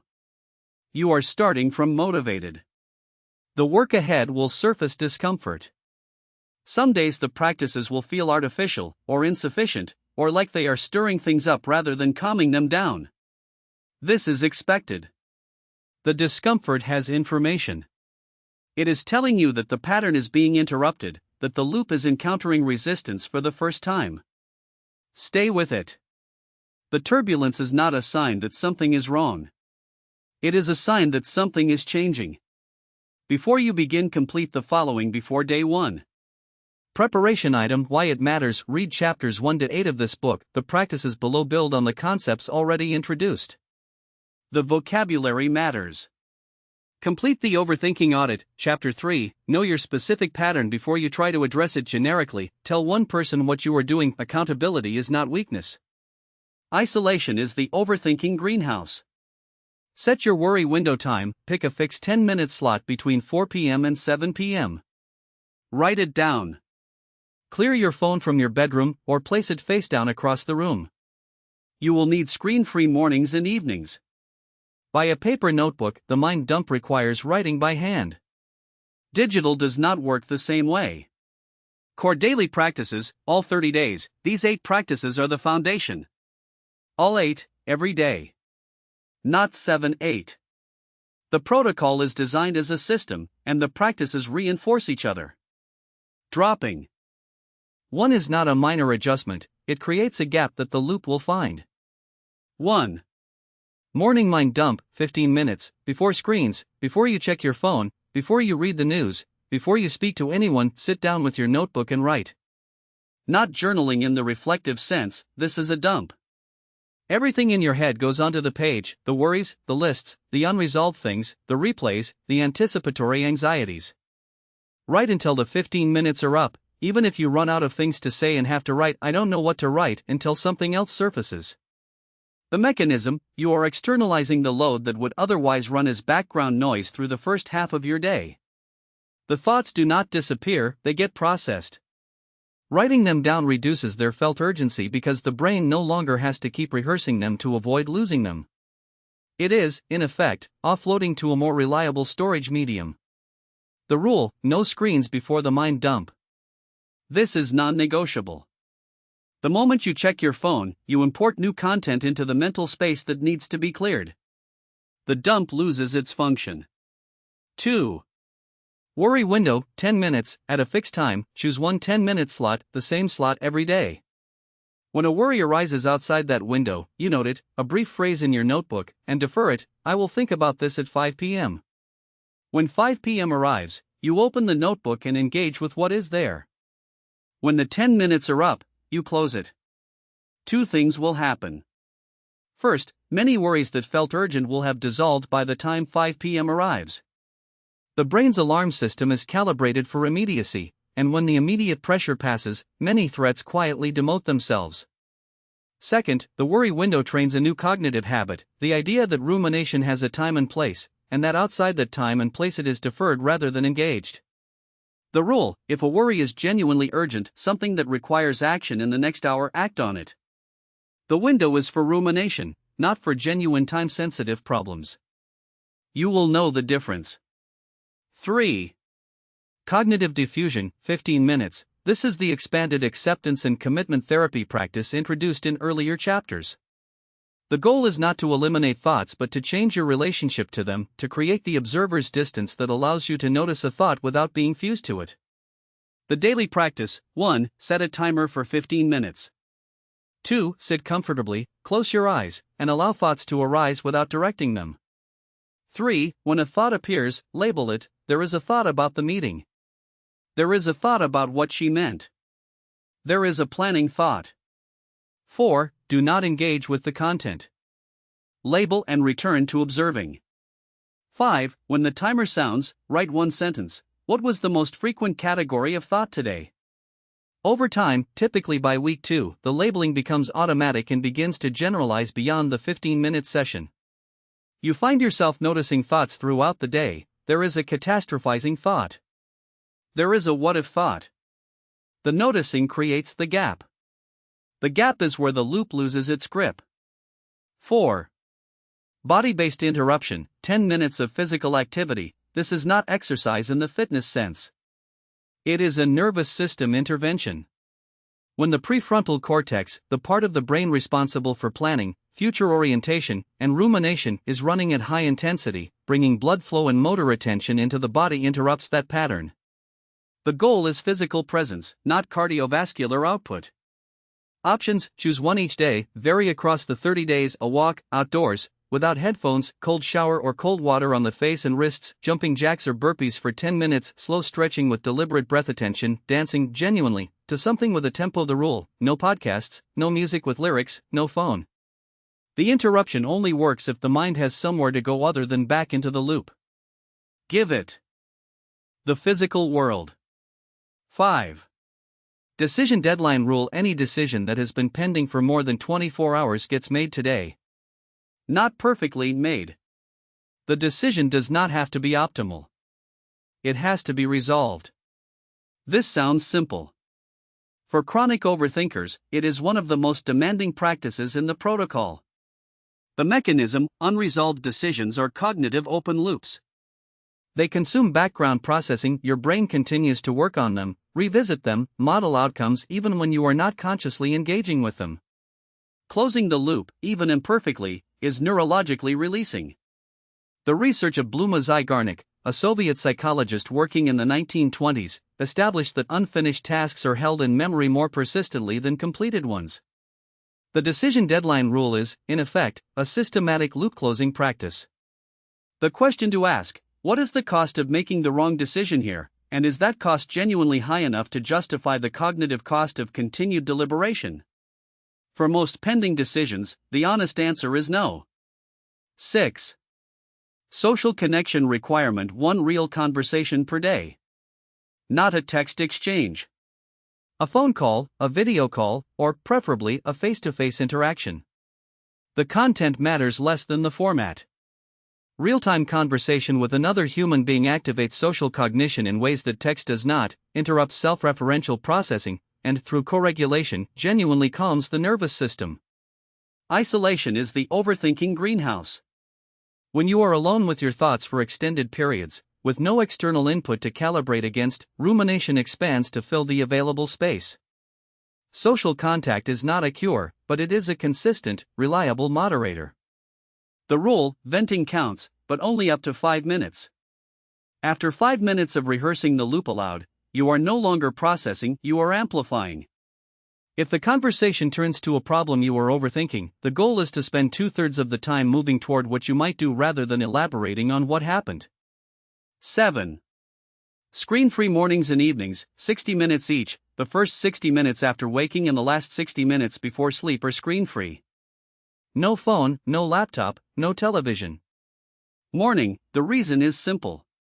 The moment you engage with external content, news, social media, messages, you import new material into a system that has not yet been cleared. The morning mind dump requires clean mental space. Screens contaminate it. Evening, the brain needs a deceleration period before sleep. Screens, particularly the algorithmically optimized, emotionally activating content that social media delivers, do the opposite of decelerate. They stimulate and, critically, they introduce new content that becomes the raw material for the 2 a.m. replay. The overthinking mind does not need more content. It needs less. 8. Weekly input-free half-day once per week. Take a half-day, minimum 4 hours, with zero information input. No news, no social media, no podcasts, no YouTube, no audiobooks. Let the mind process rather than consume. This will feel uncomfortable at first. The discomfort is information. Most people have become so habituated to continuous external input that the absence of it produces genuine anxiety. That anxiety is worth noticing. It is telling you something about the relationship between information consumption and mental load. Use the time for anything that does not require absorbing new content: walking, cooking, drawing, tidying, sitting in a park. The mind, given space, will process. Things that have been churning in the background will surface, get examined, and settle. The 4-week structure, the daily practices are constant. The weekly focus shifts. Week 1, the volume dial. What to expect. The overthinking gets louder before it gets quieter. This is almost universally reported and consistently misunderstood. When you begin interrupting the loop rather than following it, you become acutely aware of how frequently it fires. You notice thoughts you would previously have simply merged with. You catch rumination patterns you did not previously register as patterns. It can feel as though the protocol is making things worse. It is not. You are now noticing what was always there. The practices are not generating new anxiety, they are making existing anxiety visible. This is progress, not regression. The week 1 focus: interrupt the loop. Not eliminate, interrupt. Each time a worry arises outside the worry window, defer it. Each time you notice yourself in a replay, label it replay. That's a replay. Do not fight the thoughts. Just interrupt and return. Week 1 check-in question: ask yourself on day 7, how many times today did I notice a thought without following it? Even once counts. Week 2, the naming effect. What to expect. The emotional grip begins to loosen. By the end of week 1, the labeling practice has started to become habitual. You find yourself doing it outside the 15-minute session. And something interesting happens. As thoughts are consistently labeled rather than engaged, their emotional charge begins to decrease. A thought labeled is a thought that has been placed at a distance. You are looking at it rather than being inside it. This is the core mechanism of cognitive diffusion, and when it starts to work in daily life, not just during the practice, it marks a genuine shift in the relationship between you and your own mental content. The week 2 focus: begin the weekly thought record. At the end of each day, write 1 page. What was the dominant loop today? What triggered it? What interrupted it? What did you do with it? This is not journaling in the emotional processing sense. It is data collection. You are learning your own patterns. Week 2 check-in question: ask yourself on day 14 which thought categories came up most frequently this week, and do I notice any pattern in when they appear?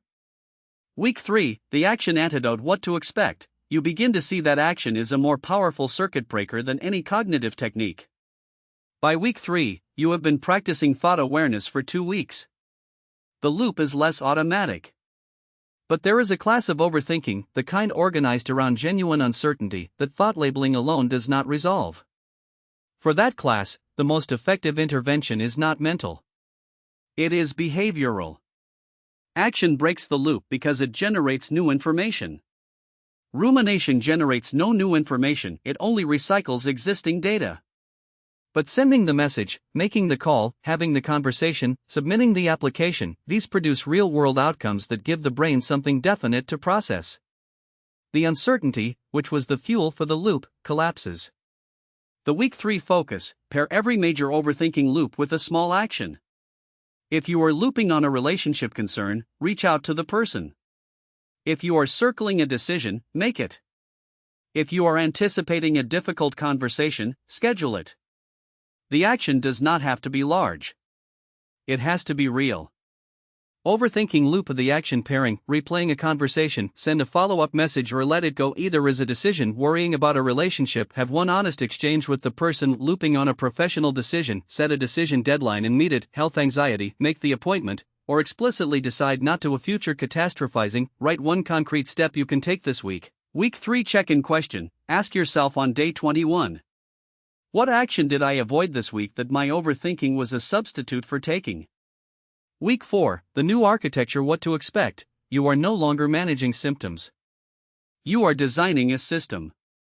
In the final week, the focus shifts from practice to understanding. You now have 3 weeks of data about your own overthinking patterns, the triggers, the loops, the interruption strategies that work, the ones that do not. Week 4 uses the data to build something lasting, a personal overthinking manual. The Week 4 work. 1. Map your triggers. List the consistent activators of your overthinking: specific people, situations, times of day, physical states, tiredness, hunger, stress, environmental conditions, isolation, conflict, uncertainty. Be specific. Stress is not a trigger map. Receiving ambiguous messages from my manager late on a Friday is a trigger map. 2. Design your avoidance strategies. For triggers that are unnecessary, things that reliably amplify your overthinking and that you can reasonably reduce, design your limit. This is not avoidance as a long-term strategy, it is environmental design. If checking the news at 10 p.m. reliably activates your worry loop before sleep, that is a design problem with a design solution. 3. Design your exposure plans. For triggers that are necessary, things you need to engage with despite the anxiety they produce, design a graduated approach. Avoidance that protects you in the short term entrenches the loop in the long term. The exposure plan is how you walk back toward the necessary thing without being overwhelmed. 4. Write your personal overthinking manual. One document, 2 to 3 pages, covering your most common patterns, your most reliable triggers, what interrupts the loop most effectively for you specifically, what makes it worse, and your emergency protocol, see below. This document is for your future self, the one who will need a reference point when the loop comes back. Week 4 check-in question, ask yourself on day 30: if I had to describe my overthinking pattern to someone who wanted to help me, what would I say? Emergency protocol for acute spirals, moments when the loop has become so intense that the cognitive practices feel inaccessible. Use this sequence. The prefrontal cortex, when overwhelmed, goes partially offline. Sophisticated cognitive strategies require prefrontal function. When you are in an acute spiral, you need to activate the body first and return cognitive capacity second.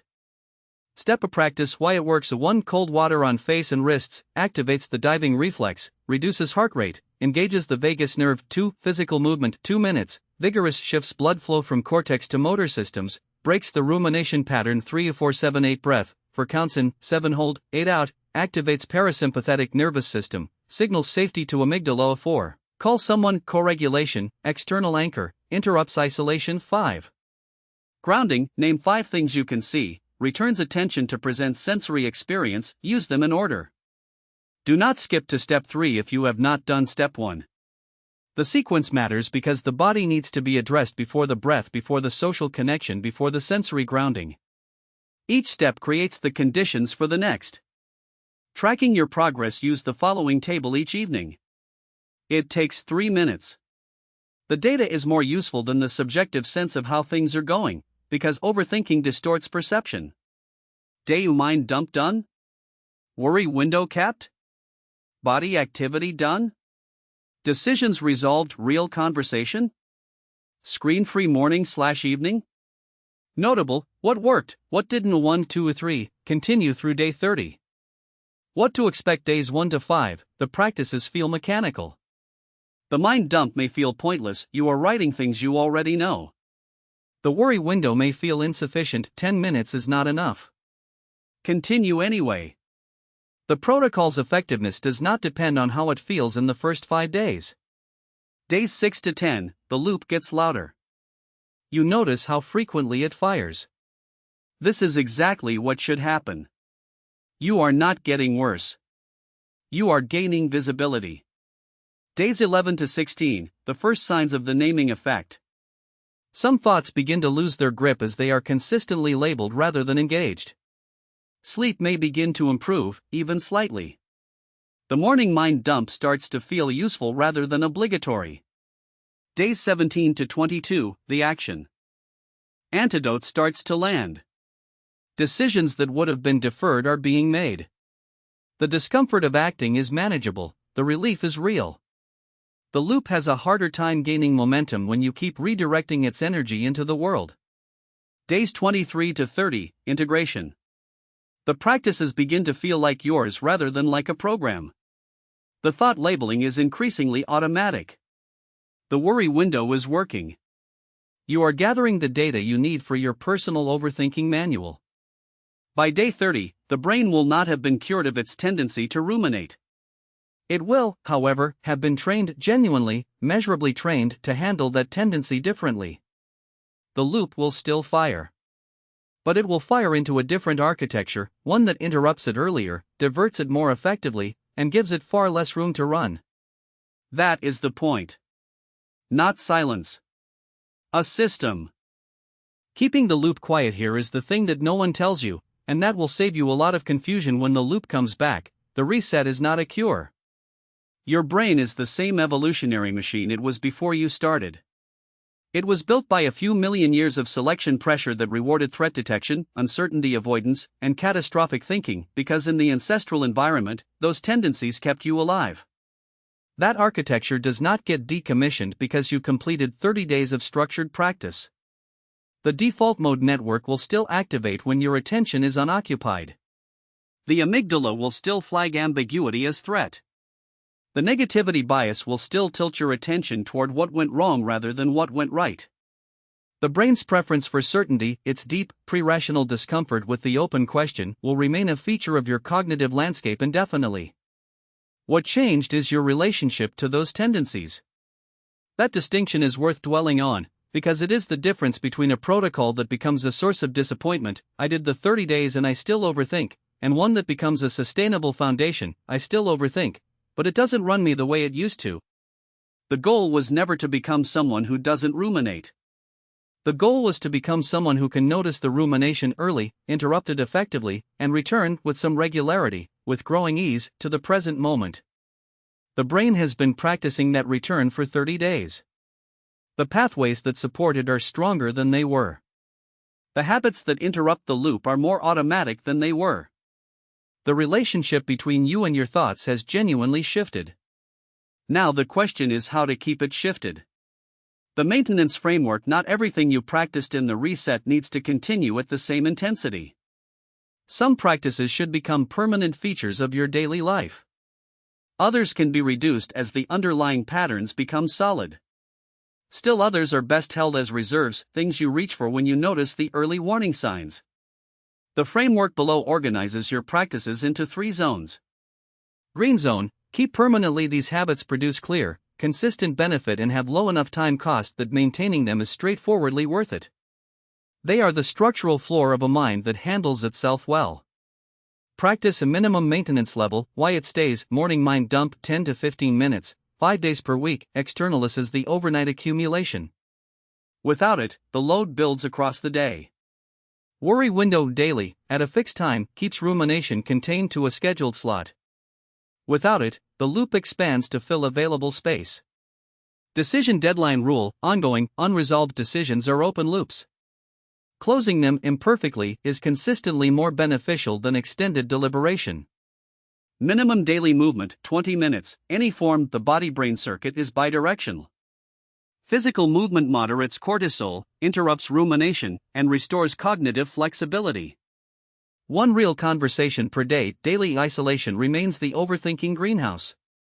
This is the single most reliable environmental moderator. These are not optional on good days. They are optional on truly exceptional days: travel, illness, genuine emergency. Otherwise they run. The minimum maintenance level is lower than the protocol's intensity. The practice is the same. Yellow zone: monitor and adjust. These practices can reduce in frequency as your patterns stabilize, but they should not disappear, and they should return to full intensity at the first sign of drift. Cognitive diffusion practice. During the 30-day reset, you practice this daily.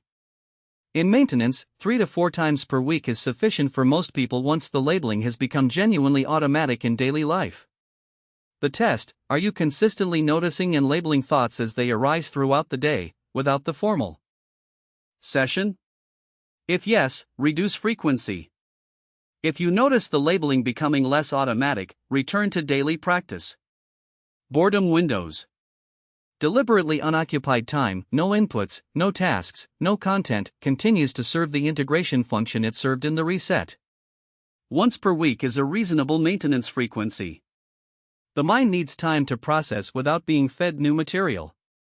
Weekly thought record. During the reset, this was a daily practice. In maintenance, a brief weekly version, 5 minutes at the end of the week to note dominant loops, their triggers, and what interrupted them is sufficient to maintain pattern awareness. This awareness is what allows you to catch drift early. Body-based interruption. In the reset, this was a structured daily 10-minute practice. In maintenance, it integrates with your general movement habits. The point is not to schedule a daily 10-minute interruption forever but to retain the habit of reaching for physical movement when you notice yourself in a spiral. Red zone, know your hazards. These are the conditions that reliably amplify overthinking. They are not avoidable, they are features of ordinary adult life. But they are predictable, which means you can prepare for them. Trigger category: why it amplifies overthinking. Preemptive response: sustained stress elevates cortisol, which sensitizes the amygdala and reduces prefrontal capacity. When a stressful period begins, increase green zone practices, not decrease them. Sleep deprivation directly impairs prefrontal regulation, makes every threat seem larger. Prioritize sleep hygiene over almost everything else during difficult periods. Isolation removes the co-regulatory effect of social contact. Loop expands without external reference points. Build in deliberate social contact. Do not wait until you feel like it. Major life transitions: uncertainty is the primary fuel for rumination. Transitions produce sustained uncertainty. Expect a spike. Anticipate it. Have your emergency protocol ready. Relationship conflict: unresolved interpersonal situations generate persistent cognitive loops. Move toward resolution rather than continued replay. If resolution is not immediately possible, timebox the worry.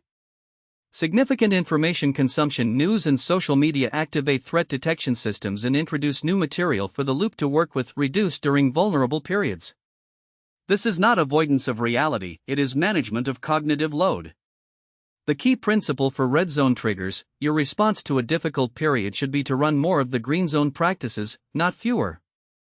This is counterintuitive because difficult periods are precisely when motivation to maintain habits is lowest. But the practices are most valuable when the system is most stressed. This is the moment they were designed for. The relapse pattern: drift back into chronic overthinking rarely happens suddenly. It follows a predictable 4-stage pattern, and catching it at stage 1 or 2 is considerably easier than catching it at stage 4. Stage 1, slippage: the practices start to go first. Not all at once. The morning mind dump gets skipped on busy days, the worry window gets forgotten, the decision deadline will get suspended for a genuinely complicated decision that keeps failing to resolve itself. Individually, each lapse feels reasonable. Collectively, they represent the removal of the structural supports that kept the loop contained. Early warning sign: you have skipped 2 or more green zone practices for 3 or more consecutive days. Stage 2, reactivation: with the structural supports reduced, the loop finds more room. Decisions start taking longer. You notice yourself replaying conversations more than once. Sleep takes longer to arrive, or wakes you earlier than it should. Nothing feels obviously wrong, but there is a background hum that was not there before. Early warning sign: any decision is pending for more than 48 hours without clear reason. Sleep is disturbed on more than 2 nights in a row. Stage 3, rationalization: this is the most dangerous stage, because it involves the overthinking mind convincing you that the loop is actually productive. You are working through an important problem. You are being thorough about a significant decision. You are processing a difficult experience. The activity feels purposeful. The familiar cognitive fingerprint of genuine thinking is present. But no new information is being generated, no conclusions are being reached, and the emotional state is steadily worsening. Early warning sign: you have been thinking about the same problem for more than 3 days and your understanding of it has not materially changed. Stage 4, re-entrenchment. The loop is now running as background process again. Social withdrawal has begun, not dramatically, but in the small ways, preferring to cancel rather than go, texting rather than calling, finding reasons not to engage. The practices feel distant and effortful. Sleep is reliably disrupted. The thought, "I don't know why I bother," may be present. If you find yourself here, this is exactly where the reset started. You have done it before. You do it again, not at level 3 necessarily, but at the appropriate level for where you are. The map has not changed. You know the territory.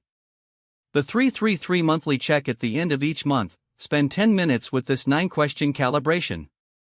Be honest. The check is only useful if the answers are accurate. 3 questions about loop frequency. 1. How often in the past week did a rumination loop run for more than 20 minutes before being interrupted?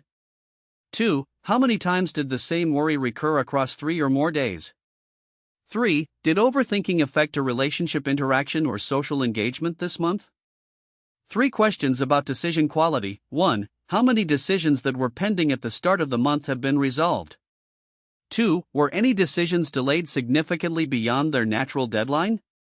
3. Are there decisions I am currently avoiding by continuing to think about them? 3 questions about sleep. 1. How many nights in the past month was falling asleep difficult due to an active mind? 2. How many nights was waking before 4 a.m. followed by a return to a worry loop? 3. On a scale of 1 to 10, what is my average felt sleep quality for the month? Score loosely rather than precisely. The point is not to produce a number but to force an honest look at 3 of the primary domains affected by overthinking. If the check reveals concerning patterns, more than 2 or 3 red flags across the 9 questions, the appropriate response is to add a level 1 or level 2 refresh, or to return to the full green zone practices at protocol intensity. Environmental design for a quieter mind. The practices live inside your life. The design of that life either supports or undermines them. Physical environment. Phone placement. Where your phone spends the night matters more than almost any other single environmental variable. On the nightstand, it is an anxiety delivery device, the first thing your hand reaches for at 3 a.m., the first screen your eyes meet in the morning. Across the room, in another room, or outside the bedroom entirely, each step produces a measurable difference in sleep quality and morning mind state. Morning environment. The physical conditions of the first 30 minutes after waking shape the character of the mental activity that follows. Pen and paper in easy reach, a space that is not chaotic, natural light where possible. These are not luxuries. They are environmental supports for the practices that set the daily tone. Pen and paper in loop-prone spaces. Know which rooms, which times of day, which configurations are associated with your personal overthinking. If your kitchen at 9 p.m. is where you tend to loop, write that down and put a notebook there. The act of externalizing the thought is simpler when the tool is already present. Friction is the enemy of good habits, reduce it deliberately. Social environment. Relationships that amplify versus reduce anxiety. Most people have both kinds, and there is no simple instruction to remove the amplifying ones from your life. But awareness is actionable. You can choose how much you discuss your loops with people who tend to match your anxiety rather than moderate it. You can seek out time with people in whose presence the loop quiets, not because they offer solutions, but because something in the dynamic of the interaction is itself regulating. Venting versus processing. This distinction is worth making explicit, because they feel similar from the inside. Venting is rehearsing the loop aloud. It can provide momentary relief and genuine connection, but beyond a brief window, it tends to amplify rather than resolve.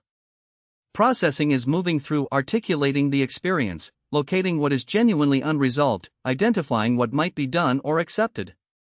A conversation that starts as venting and moves into processing is useful. One that stays in venting for 40 minutes has, statistically, made the loop stronger rather than weaker. Know which one you are in, and steer. Informational environment. The case for deliberate limits on information consumption is not based on ignorance or avoidance. It is based on an understanding of how the overthinking brain responds to uncertainty, and news, by definition, is a sustained supply of uncertainty, threat, and unresolvable ambiguity delivered at high frequency. This does not mean switching off entirely. It means designing your consumption rather than letting it happen to you. Design choice, effect, no news before the mind dump keeps the morning mental space clean for processing rather than importing, fixed news checking time, once per day, maximum, removes the dopaminergic refresh loop that keeps you returning for new threat information, social media off the phone's home screen, reduces reflexive opening, adds one small friction that is sufficient to interrupt automatic behavior, no news or social media in the hour before sleep. Reduces the new material available for the overnight replay. These are not restrictions. They are choices about where you direct attention, which is, ultimately, the resource the overthinking loop has been consuming. The annual reset before you finish this protocol, schedule the next one. Not because you will necessarily need a full level 3 again, you may not. But because the decision about which level you need is best made before the drift has progressed to stage 3 or 4. A level 1 refresh, 7 days, taken at the first signs of slippage costs far less than a level 3 taken from re-entrenchment. Mark a date 6 months from now. Put it in the calendar. Call it whatever you want. When that date arrives, run the 333 check, look at your patterns, and decide, level 1, level 2, or level 3? The answer will be clear if you are honest. Note the seasonal patterns. Year-end tends to amplify overthinking for most people, the evaluative quality of December, the forward projection quality of January. Major life transitions, new job, new relationship, loss, relocation reliably spike the loop. If you can see them coming, you can meet them with your system already running rather than scrambling to rebuild it under pressure. What to expect month 1, post-reset. The practices will feel natural for the first few weeks, then start to slip slightly as the structure of the reset is no longer there. This is normal. It is not a sign that you are failing. It is a sign that habits maintained by external structure require additional internal motivation to become truly autonomous. The monthly check, in month 1, is particularly important for catching and correcting early slippage. Months 2 to 3, the practices that survive the first month begin to feel genuinely habitual, meaning they feel slightly wrong to skip rather than simply requiring willpower to perform. The threshold varies by person and by practice. The morning mind dump tends to become automatic relatively quickly. The worry window tends to require longer to consolidate as a non-negotiable. Months 4 to 6, a test will arrive. A stressful period, a relationship difficulty, a major uncertainty. This is the moment the system was built for. Your response to that test, whether you reach for the practices when they are most needed or abandon them when they feel least possible, will tell you more about where you are than any self-assessment tool. Beyond 6 months, the loop will still fire. It will fire less. When it fires, it will be caught earlier. When it is caught, the interruption will be faster. The relationship has changed. That is not a small thing. It is, in fact, the whole thing, the entire point of the work. Not a mind that never loops, but a mind that has learned to loop less, catch it faster, and return to the world with its attention more or less intact. That is what the maintenance is protecting. It is worth protecting. The quiet mind you are making coffee. That is all.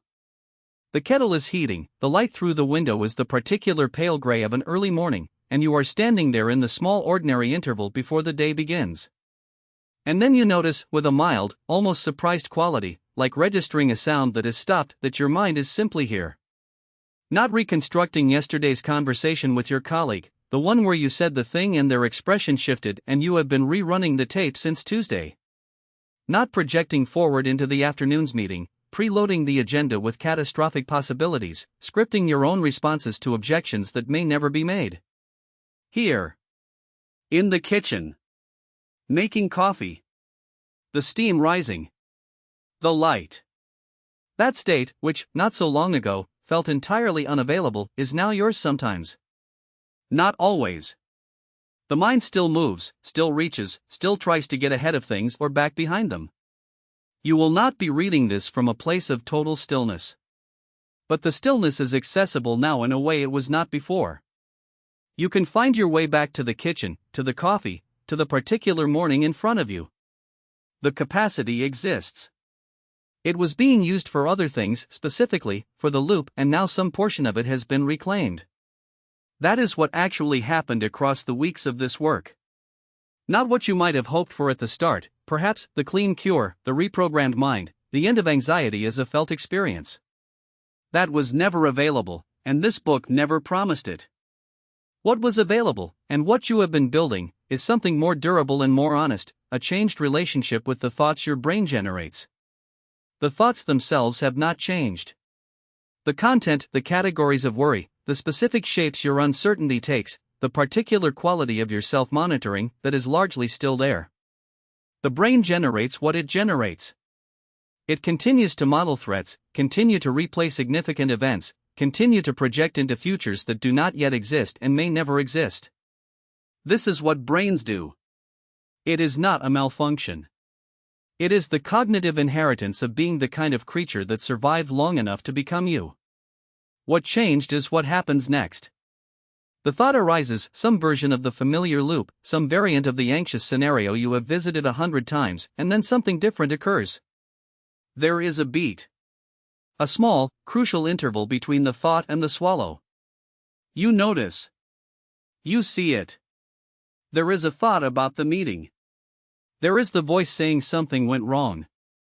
There is the planning function running scenarios for an event 6 weeks away. You see it doing this. And because you see it, you are not inside it. The observer is not the observed.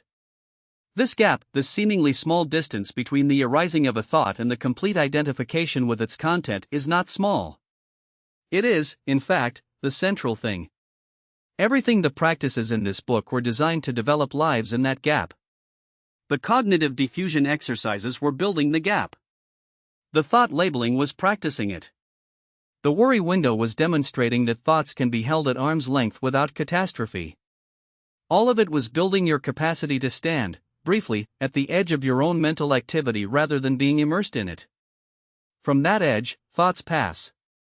Not always quickly, not always quietly, but they pass. The loop does not get the same purchase it once had. The thought that would have run for 3 hours at midnight now runs for 20 minutes before something interrupts it, a practice, a breath, a decision to write it down and close the notebook. 20 minutes instead of 3 hours is not enlightenment. But it is an hour and 40 minutes of sleep you were not getting before. It is an hour and 40 minutes of your life that has been returned to you. Presence. That is what was being consumed. Not time. Exactly, or not only time. But the quality of being actually in the moments of your life rather than in a simulation of them. The overthinking mind runs on a kind of parallel track to lived experience, always just slightly ahead of what is happening, or just behind it, modeling and assessing and rehearsing and reviewing. You can spend an entire dinner with someone you love on that parallel track. You can attend your own life as a slightly anxious observer rather than as a participant. You can be, technically speaking, present bodily there, eyes open, words coming out of your mouth, while being, experientially, elsewhere entirely. What the loop was consuming was not just sleep, or decisions, or the hours lost to 2 a.m. replays. It was the texture of ordinary experience. The particular way light moves in a familiar room. The fact that the person sitting across from you has an expression you might find interesting if your attention were actually on them rather than on your internal model of what they think of you. The small, irreplaceable quality of being somewhere rather than thinking about somewhere else. These things do not announce themselves. You do not notice when they are absent, or rather, you notice something is wrong, some flatness or exhaustion or restlessness, but you do not always trace it back to its source.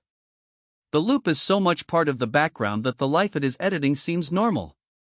It takes the contrast, the moments when the loop quiets, when the mind settles into the actual present moment to register what was missing. Those moments are available more often now. They will become more available still as the practices consolidate and the architecture of the quieter mind becomes more stable. This is not a promise of permanent peace. It is a description of a trajectory. The line does not go straight, there will be periods of regression, difficult seasons when the loop comes back with something like its former force. But the line, overall, goes toward more capacity for presence and less automatic captivity to the loop. That trajectory is real and it belongs to you now. When the loop quiets, things happen that the loop was preventing. Decisions get made not because you have somehow become more certain, but because you have become more tolerant of the uncertainty that is always going to be present in any decision worth making.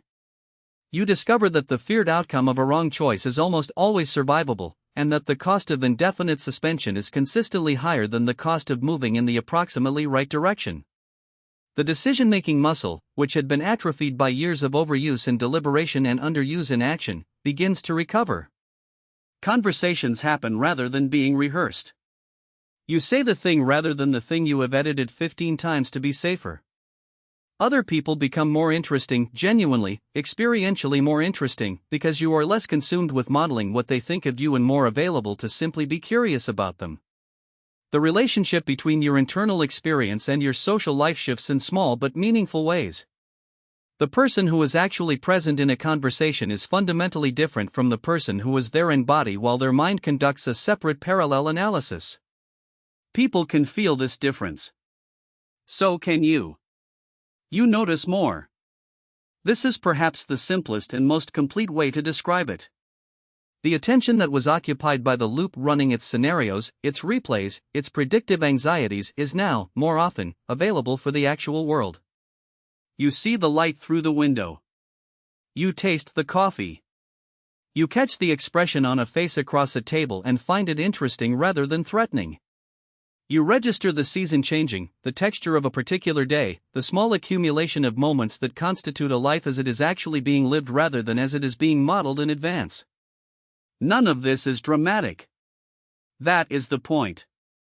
The drama was the loop, the intensity of the spiral, the high stakes of every replayed conversation, the urgent enormity of every unresolved decision. The quieter mind has lower emotional temperature.